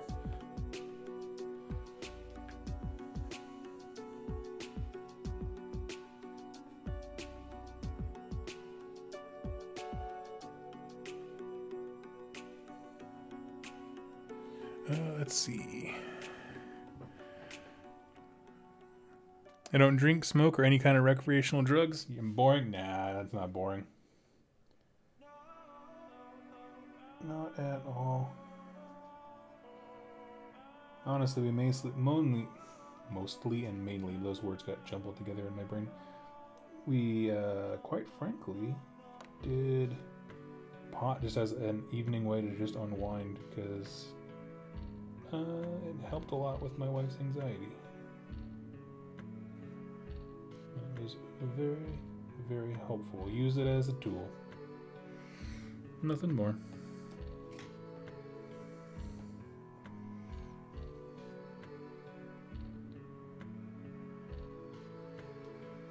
Alright, I gotta say, Elias, buddy, you are the champion of today's stream.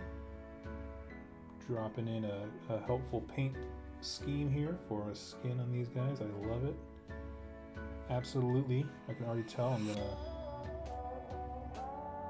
do this on a few of the other things.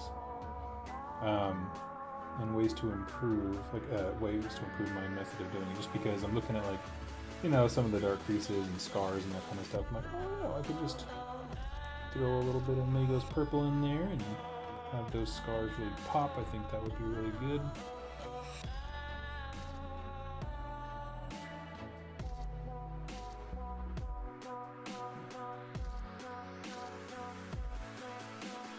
But yeah, it does muscle and detail very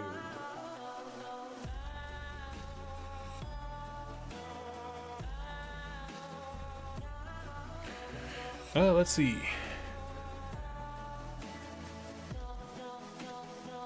Coffee, great idea. I'll be right back. Yeah. Coffee, I got a mug right here. I'm actually going to take a hot swig real quick, but yes, we are a staunchly pro-coffee household.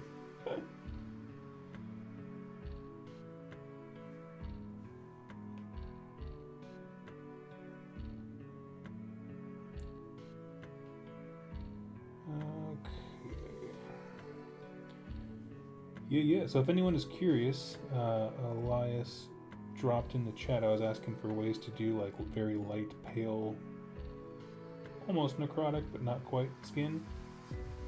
And so it is, what are the colors names? Iron Rack skin, a wash with Agrax Earthshade that's dulled down so it's 1-to-1 mixed with Lamia Medium, and then you go back over with Deepkin Flesh, which is the highlight tone.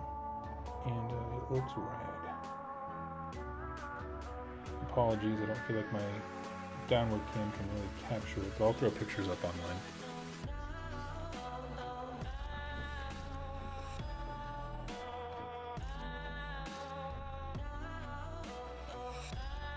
Jacob, yeah, see you, buddy. Absolutely love having you around. Let's see. I guess, speaking of drinks that we were just joking about this stuff. I didn't discover kombucha. I don't know if you guys have ever had that until I was 29. And that's an interesting beverage. It's like fermented tea. And I'm probably like, I always feel like self-conscious because I'm pretty sure I'm like the only person who's never had it, but I gotta say, that's a weird one. It wasn't my fave. The way I described it to a friend, where it's like, it's not that it's bad or gross. It's like if a buddy pulled up in their car next to me and was like, "Get in, loser, we're getting kombucha," I would absolutely join them. But it's not something I would ever choose for myself.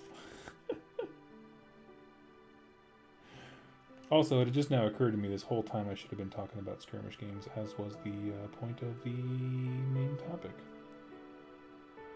But I feel like we're pretty far off track at this point, and I'm not going to be able to stream for a ton more time, because my wife has to have a meeting, and quite frankly just needs the bandwidth on the internet. Let's see.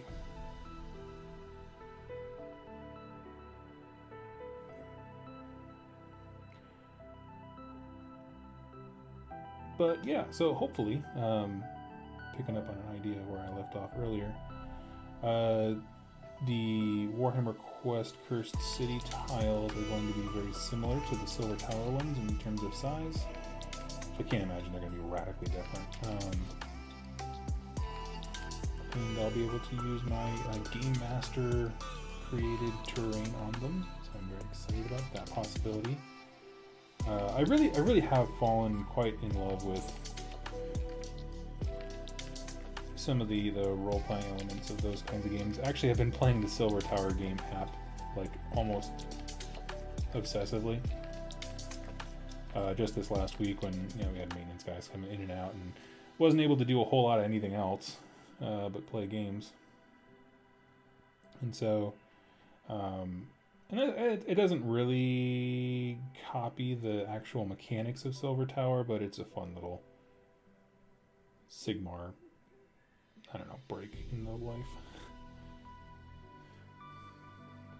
Alright. I like it. Elias, you win. How does this look over the Koli? I'm just curious now. I'm just playing around.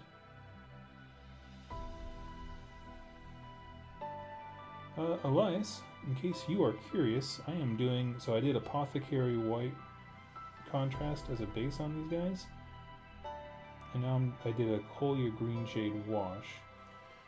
But now I'm taking that same Deepkin flesh and going over it, and it's looking pretty cool too. I mean, it doesn't look quite as natural because it looks like they were drowned or something because of the green shade. But if you're trying to have like a drowned skin specifically, like something you might see from Nurgle for drowned men or Night Haunt, as if like that's how they died, this is pretty cool. So stick that in your back pocket for the next YouTuber you help out.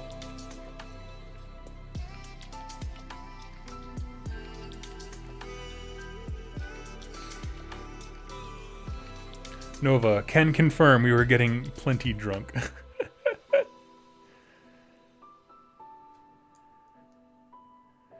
Kombucha is diet vinegar. What's kombucha? It is essentially, fermented tea. So it does have an alcohol content because it has been fermented, but it's not, it's not like, well, most of the stuff you buy in the street, it's not super intense.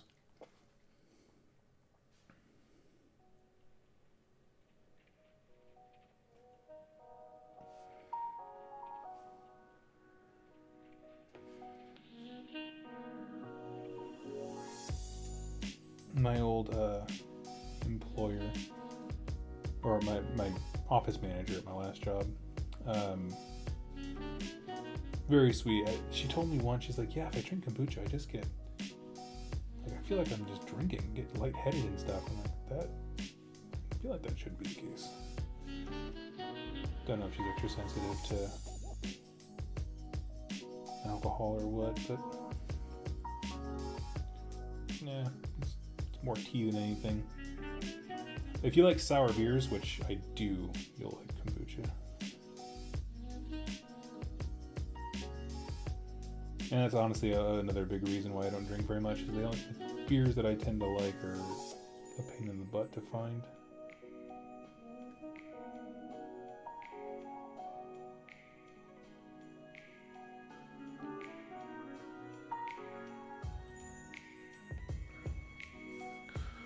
Let's see. Number 1, least favorite Space Marines. Okay, wait. Here's the question. Favorite and least favorite 40k army. Ooh. Favorite and least favorite. Okay. Favorite. It is my favorite 40k army. I guess, Adeptus Mechanicus. I really love the concepts in the army and the way that the models really represent that. I like the idea of, like, you know, technology taking our humanity in very real and tangible ways, but also how they do have a religious fervor to them, but their religion is like machines and stuff, and I just think that's so cool. And then the models, I feel like, do an excellent job of representing that, which to me is kind of like the metric of a good army. You know, like, hey, here's a cool story thing, but then there's some units that just don't represent it. Like Carrick Acolytes, I think, have the best lore of any chaos unit, but they don't represent it, because in the lore they like crouch and hide in the shadows and then spring up, and then in the AOS, the tabletop game, it's just like, oh yeah, they're just there. I'm like, oh, okay, they're just a basic dude with a ranged spell that they can attack with. Like, oh, that's it? Okay.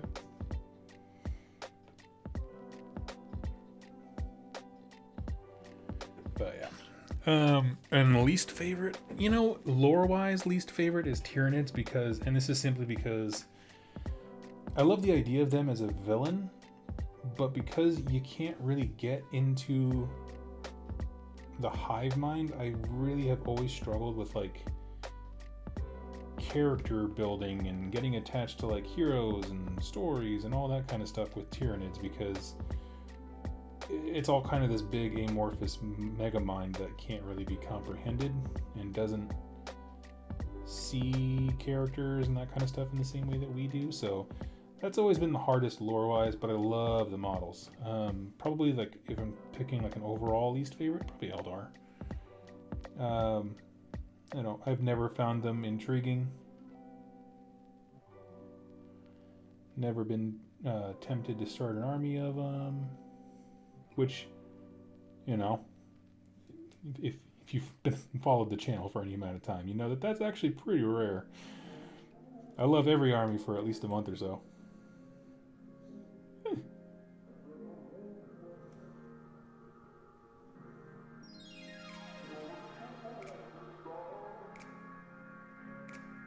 You know, right until I sell them.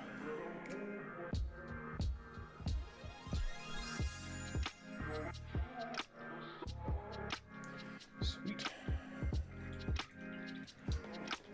And now the last test, I want to see how Downright Skin looks over Pilot Witch Flesh with a little bit of Caribou Crimson. Actually, this works out really well. I think the reason why this Deepkin Flesh is one of the paints I have used before is because it is so transparent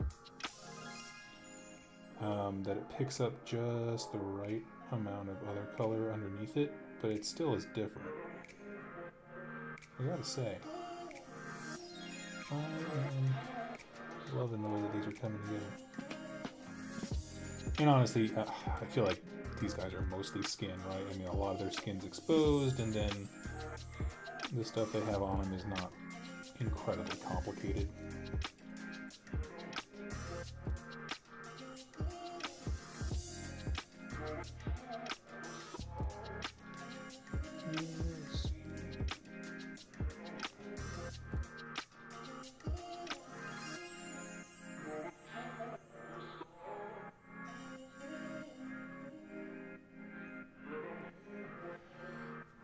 Let's take a look at the chat here. Adeptus Mechanicus reminds me of Dune before the Jihad. I have never read or know anything about Dune.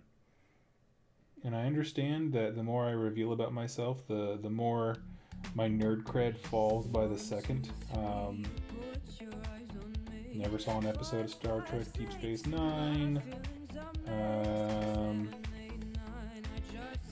Don't really get most Star Trek things. I like Star Wars. Star Wars is pretty cool. Been playing a lot of Battlefront 2 lately, but that's about where the extent ends there.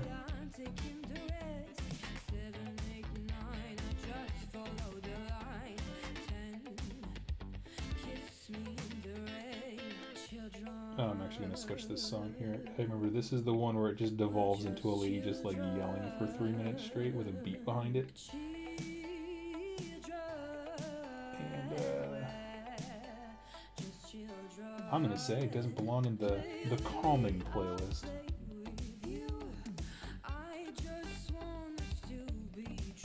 Because, I mean, you know, I love existential crisis screaming as much as the next guy. But, you know. What? Doug is a person with his own tastes? Yeah. Oh, man. You'd be surprised. There are people who are like... I've gotten Facebook messages from people who just seem genuinely offended that I don't like the same things they like. So like, oh yeah, well, you know, we agree upon Age of Sigmar, so you must like Lord of the Rings. And it's like... Actually, I don't really care for much for Lord of the Rings. Talked about this yesterday a little bit. I was just like, you know, it's fine. Doesn't really grip me. I don't have a nostalgia attachment to it. Nothing like that. Movies are good. It's about it. Hate the books. Don't like the way Tolkien writes, but...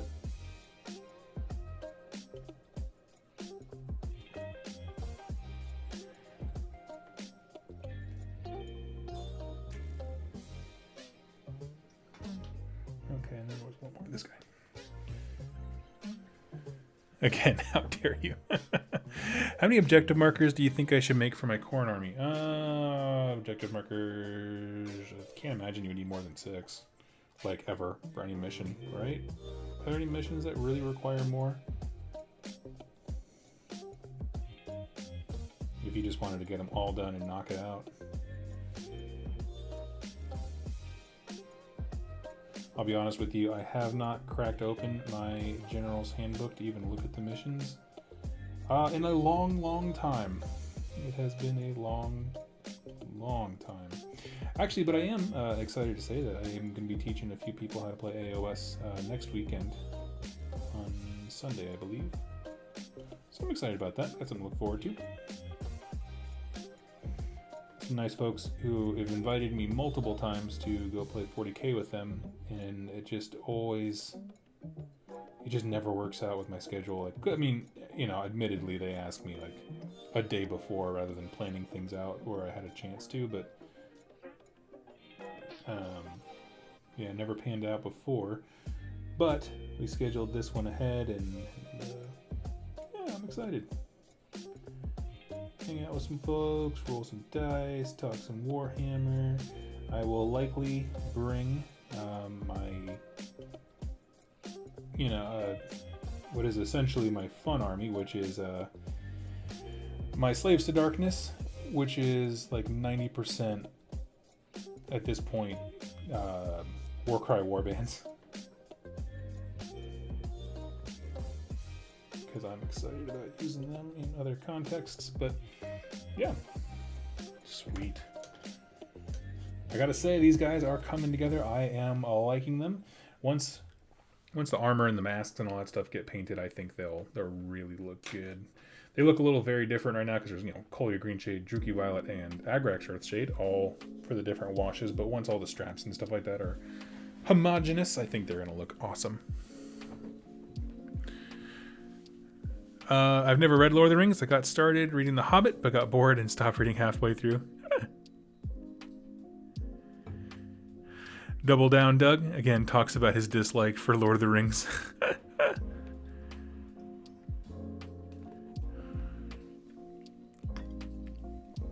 Doesn't Scorched Earth have... Oh, that's right. I forgot about Scorched Earth. Yes.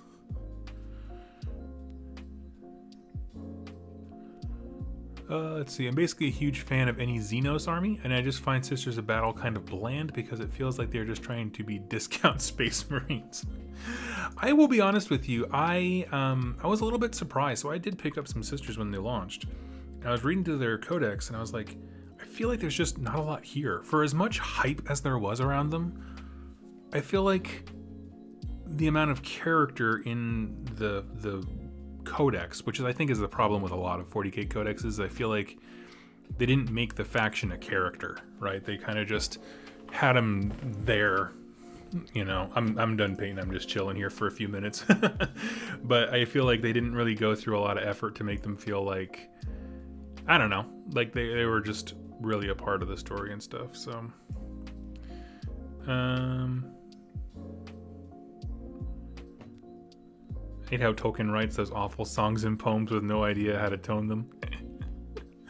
Yes, I did read the Ballad of Tom Bombadil, and I'm just like, no, I'm out. Oh, I'm sorry. There was actually a question up here that I totally missed. How difficult would you say that Ossiarch Bone Reapers are to paint? The contrast guide GW posted looks really easy. What I would say to you is that contrast paints make everything easy, as was already said by that guy, you know.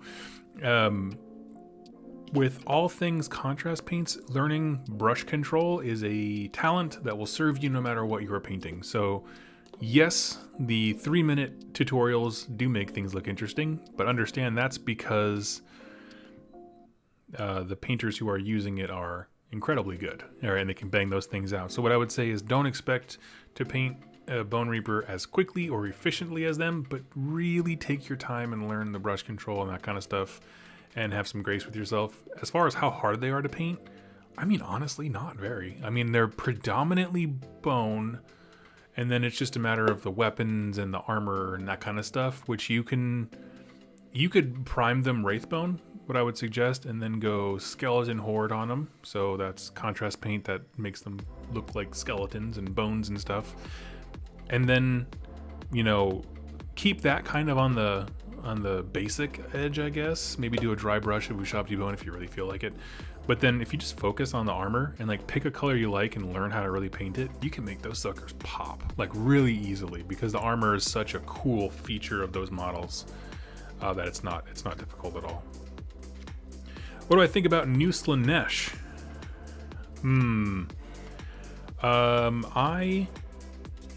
I love the direction the book went. I actually have videos coming up this week about it, starting on Monday.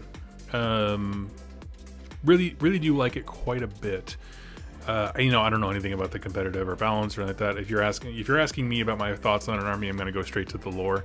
I do feel like they kind of missed a slight opportunity by telling us a little bit more about the newborn, but I'll talk about that on Monday.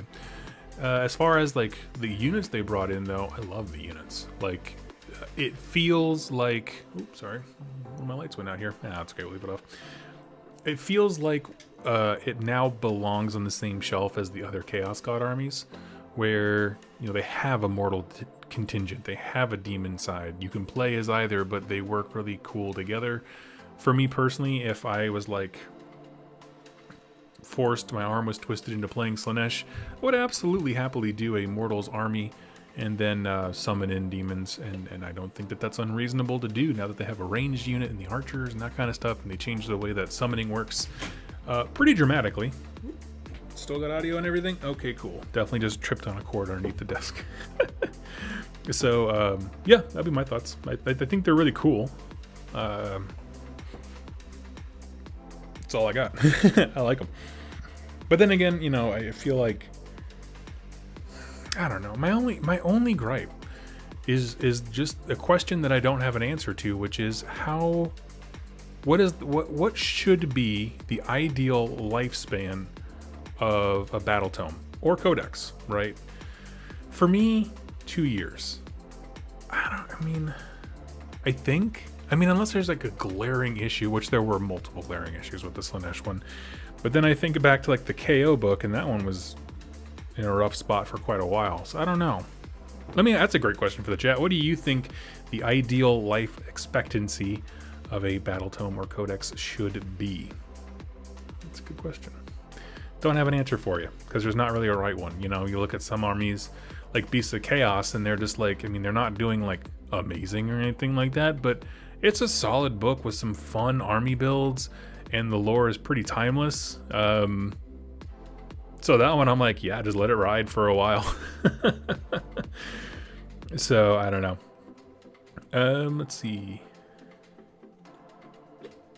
Which book on AOS can I suggest that you begin with? Ooh. Soul Wars, if you want to get caught up kind of more recently with the lore. Broken Realms Marathi is a campaign book that has like the most recent stuff, but you know, if you're not going to use the rules in that, you know, you can skip it. My favorite book to recommend is Nagash Undying King, which may matter with Broken Realms Teclis coming out, because that is the story where you see the Nurgle Warband Order of the Fly, which is kind of my guess for what the Nurgle rules are going to be in the next Broken Realms book. And it also has Nagash and Teclis and that kind of stuff. Not Teclis, has Nagash and all the Mortarks underneath them. So that would be my guesses. I love those books so much. If you are brand new to the setting and you need something that's more traditional fantasy to get you started, it's not Silver Tower. What is it called? Oh my gosh. Oh, now it's going to bother me. Is it Secret City?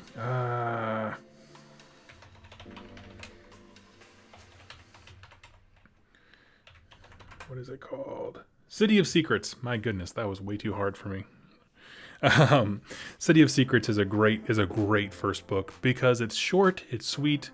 There actually are sequels to it if you like the characters, and it's very grounded. Like, it feels like a traditional fantasy novel in a city. There's just great stuff there. So really do recommend it.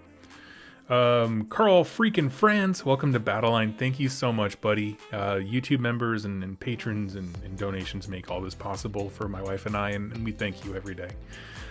It's incredibly humbling. Absolutely. Let's see. Do you think Khorne will get a new battle tome soon? I don't know. I've heard no rumblings about it. How about that? I'd love it if they did. Khorne is actually one of my favorite armies because I just love the very straightforward nature of it. I love the hierarchies, like how there's warlords and might makes right and all that kind of stuff. It is, to me, probably one of the purest, like, iterations of the traditional path to glory of, like, champions rising and fighting for their god kind of a thing. So Khorne is definitely up there for me. I love me some Khorne.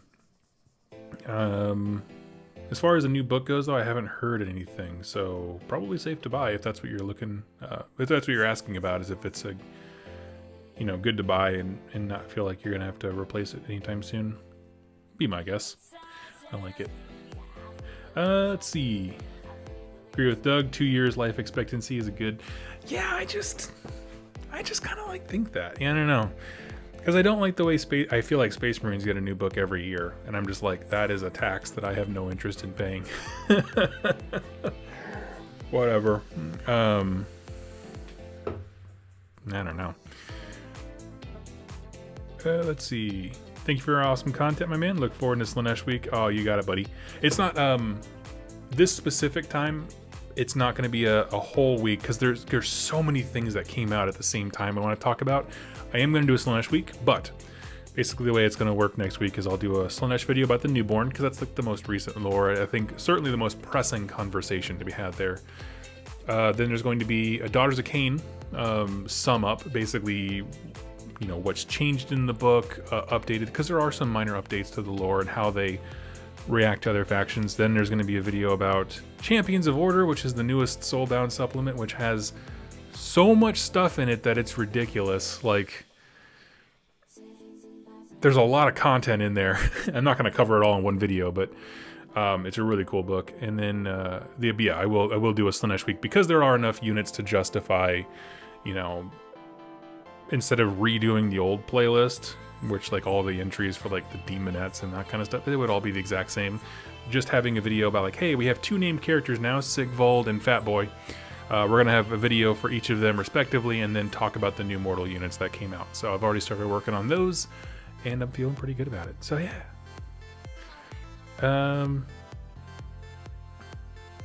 Thought the new depravity point system of Slaanesh is very Cornish. Yeah, if you don't know, if anyone gets wounded or you lose a few models, but the unit is still alive, you get depravity point. Which, now that there's a ranged option where you can just, I need a couple of wounds off a few units, you can just split your fire with your archers. Why? Because splitting fire is a terrible idea. And if you want to kill something, but if you just want to hurt a bunch of stuff, it's brilliant. And they actually have a battalion, which I don't remember what it's called, because it's a Slaanesh book, I call it the Cun and Cuck. But it's the same thing as the Ruck from Bone Splitters, where it's like, hey, you have all these heroes and archers, and in the hero phase, pick a unit and they get to shoot again. So that is my name for whatever that thing is called, that battalion. Yeah. Do you know any fun to play Khorne units? Well, it depends on how you define fun. I personally love Blood Warriors. If I was going to do a Khorne army, which, you know, let's not write that off, you all know me, I would really focus on Blood Warriors, because this idea of they're essentially Chaos Warriors, so 2 wounds, fairly good stat line, good save, but every time they die, they get to a chance to punch somebody they're in combat with before you take them off the table. And so you can actually do some really cool things by chipping away your opponent's army when it's not their activation. And I love that stuff. That stuff's really cool, because I've definitely had it be where Jack's effectively crippled units without deleting them before, by punching me when it's not his turn. And it's just like, dang, that is savage. Yeah, I guess it can be. So, yeah, I gotta figure out. Here's a question for the chat. What color should the clothing be on these guys? I know I want the metals and stuff to be largely silver. So I was thinking, you know, purple is the classic, and that looks great. But I was trying to think of something else, maybe like a blood red, or I don't know. So I like those. What else did I like? Because I only played my roommate's stuff for a little bit of time. Let me pull up here. How many Blood Warriors do you think I should have in an army? I mean, as many as you like.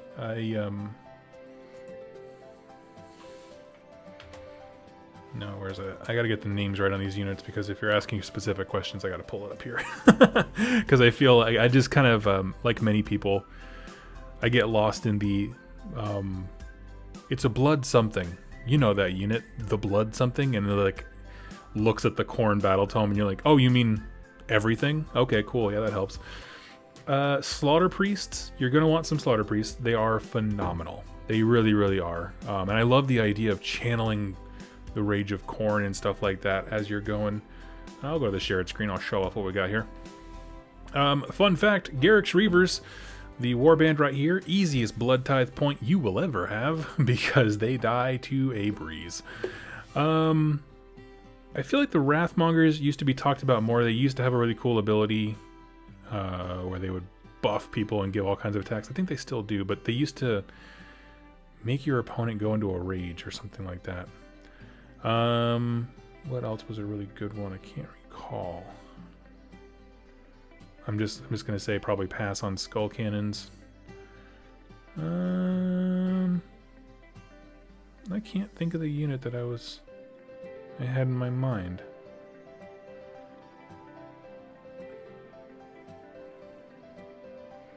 There's a specific combination of things that I used to really like. Maybe it was the Flesh Hounds, and my brain's skipping because there's been new models since then. But, yeah, that's what it was. It was the Skull Reapers. It was the optional build for the Wrathmongers, these guys. I was like, I know they're a multi-kit. These dudes I love, they basically are in the process of taking a demon into them, and so their bodies are all like twisted and morphing and stuff. There's some really cool things to paint there, while still being very easy and newbie friendly. You know, like it's just a few patches of skin, the armor and that kind of stuff you're gonna be painting on all these Khorne guys is pretty much the same. And then you can do some cool stuff where, you know, you paint the skin to make them look, you know, whatever base skin tone you want, whether it's, you know, Caucasian, African, whatever, you know, the color that you want. But then if you go into like contrast paints and start building those on top of those normal human skin colors, you do some really cool stuff. Like this, let me see if I can get a good picture of Lobster Claw Boy. Okay, no, that's not a good example. No, never mind. Basically, there's this Lobster Claw guy in the back left who they don't have a picture of, which is dumb. He has like a purple and brown claw that fades into the human skin. So there's some cool stuff to do there. I would definitely check that out. Let's see. Hey Doug, are you looking forward to the potential of seeing a Gardas model tomorrow? Yeah, people have mentioned a Gardas model coming out, but I haven't seen anything about it. Where is that at? Because I was looking at the community page. Oh, I got a new Broken Realm story today. I'm just not seeing a link for it. So if there's someone who's up there, can you tell me where I can find information about that? And it's just about Black Library stuff. Any leads on the next Infinity lore video? I am gonna be super honest with you. Interest was so low that I kind of just didn't bring a lot of my books with me when I moved. And Infinity here and in Seattle, like, there was almost no interest because people didn't want to learn all the special side rules. It was just very cumbersome in its system. So I don't really have any firm plans on it at the moment, but I'll see what I can do. May Tzeentch be with you, even if you wish otherwise. Tzeentch is really growing on me, I'm not going to lie to you. I'm going to see how I feel after I paint these Silver Tower guys coming at me, but I'm like, man, I feel like there's enough support between Wrath of the Everchosen and the Battle Tome, the newer Battle Tome they've had since the last time I played them, where I could be very interested. So we'll see about that. But you know, Corn is also a super easy one to get into because the models are so cheap. So yeah, purple and orange are my go-to, and recently teal. I might try the teal. I do have all the Thousand Suns colors. That might look really good on them.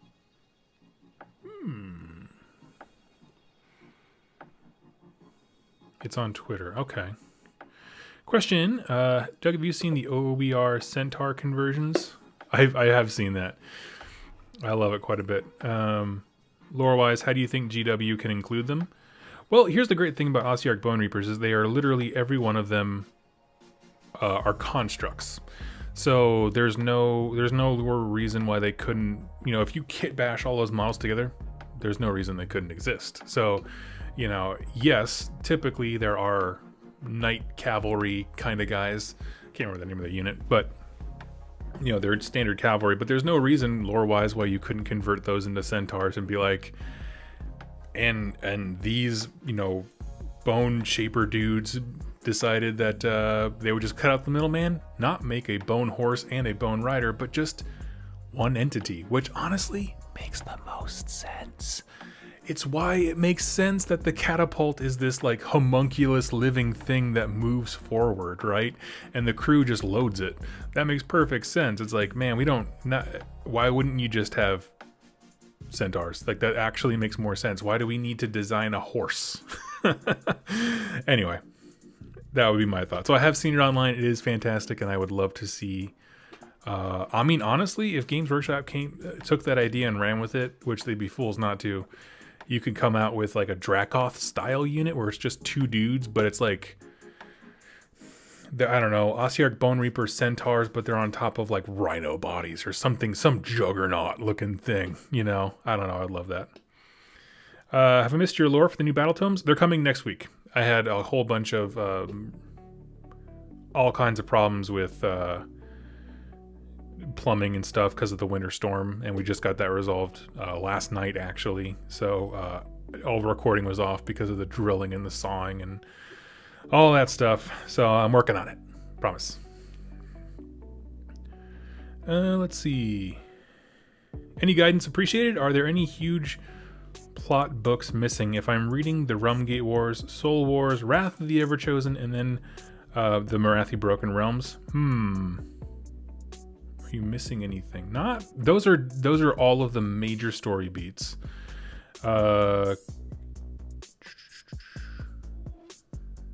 Yeah, Soul Wars, Wrath of the Everchosen. No, I think you're good, boy.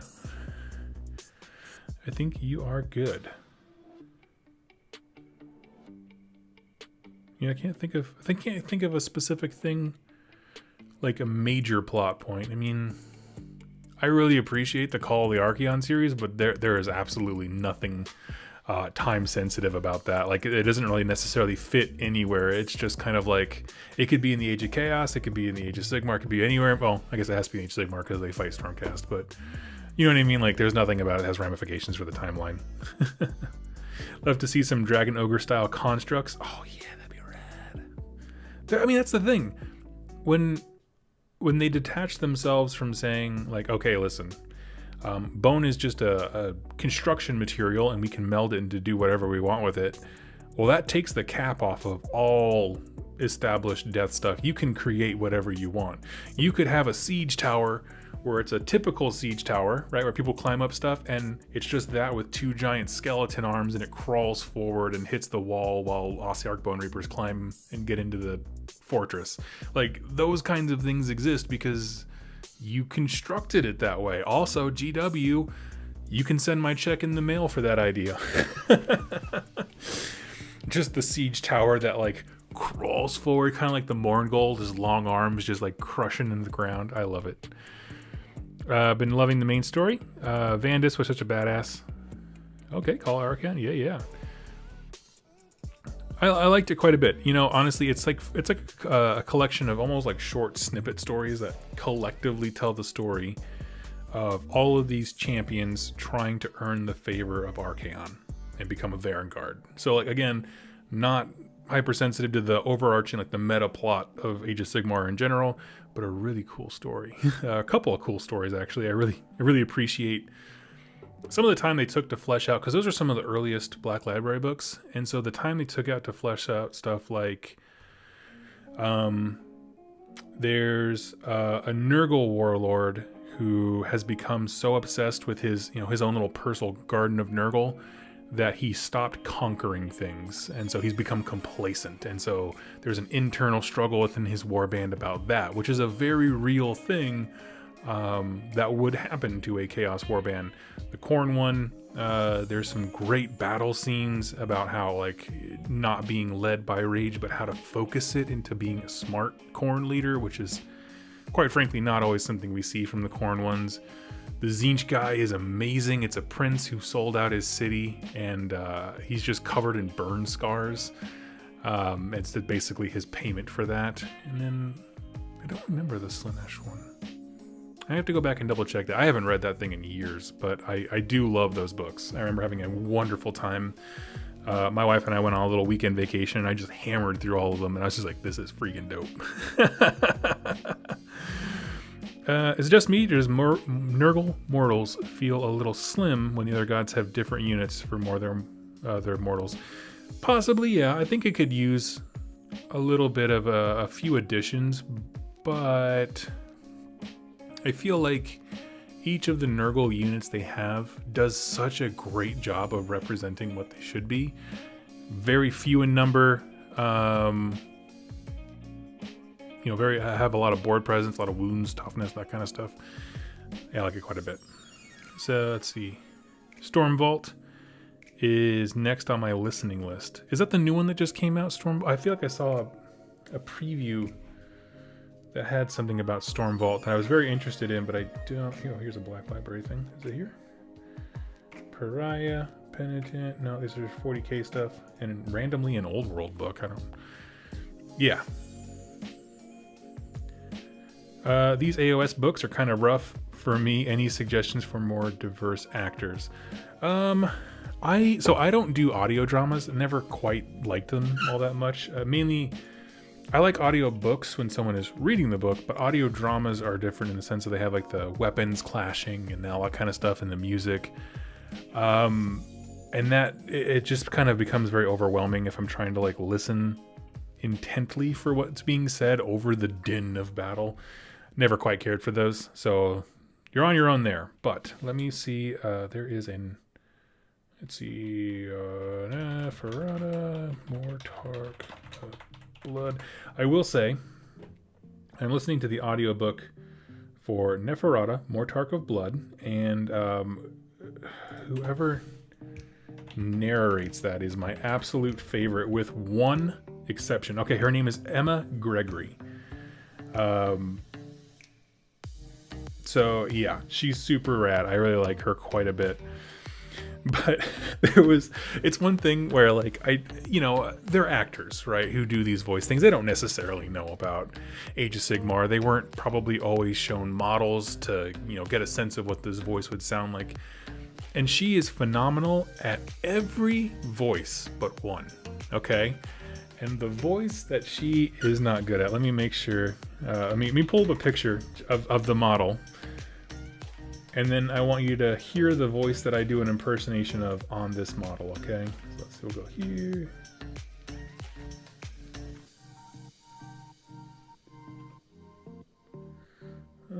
Okay, so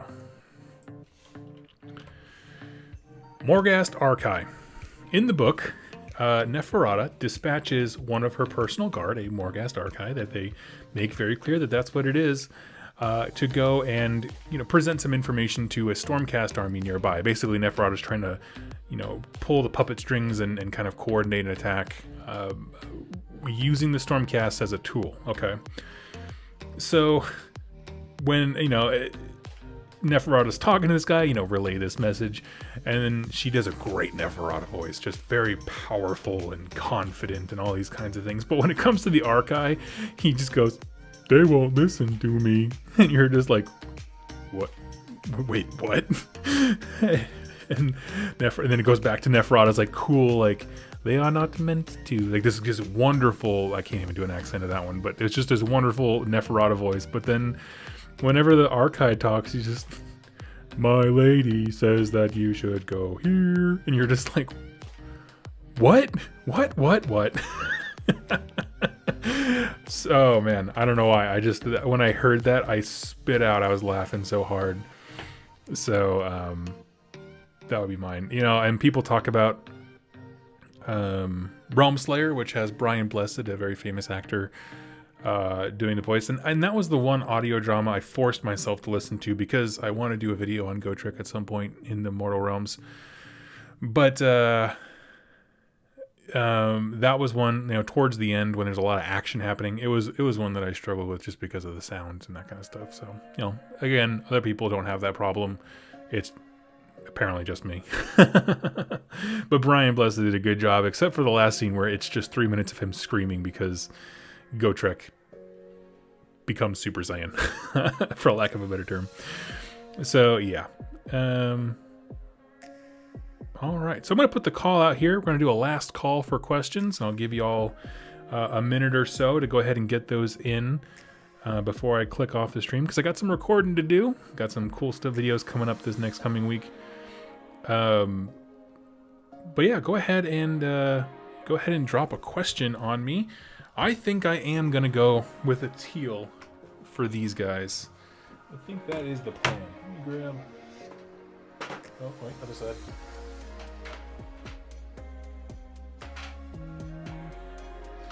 Thousand Sun Blue, Harmon, and some green shade in the recesses. I think that is going to look super cool. And honestly, they don't have a lot of like lore bits that are going to have color to them. I think it will look really good with silver, actually. Yeah. So they don't have a ton of those kinds of things, because a lot of what they're wearing, quite frankly, is just different kinds of skin. So I'll mix up a bunch of different skin tones and put them on here. Make some more roddy than others. I think it'll be cool. I think it'll be a good time. Let's see. Do you think Cetra and the gods of Nehekara will ever come to AOS? Not. How about this? How about I give you a dodgy answer and say I'm open to the idea of them coming back. I don't think that they will be the Tomb Kings that people yearn for. Like, I think they are done with direct historical comparisons. I'm not, do I think Cetra will come back? Probably at some point. They seem to be getting more and more open to the idea of using old world stuff and bringing it forward. But I don't think it'll be Tomb Kings that people remember and have a nostalgia for. Because everything in AOS has to be weird. Hence the kangaroo cav. Let's see. Who is the most John Wick AOS character? John Wick. Okay.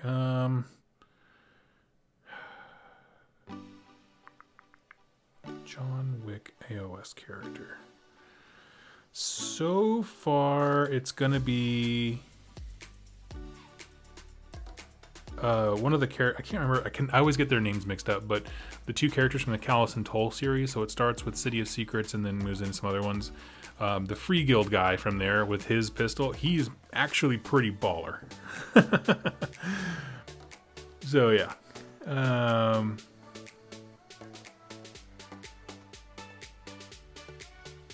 Let's see. Will there be many other streams next week?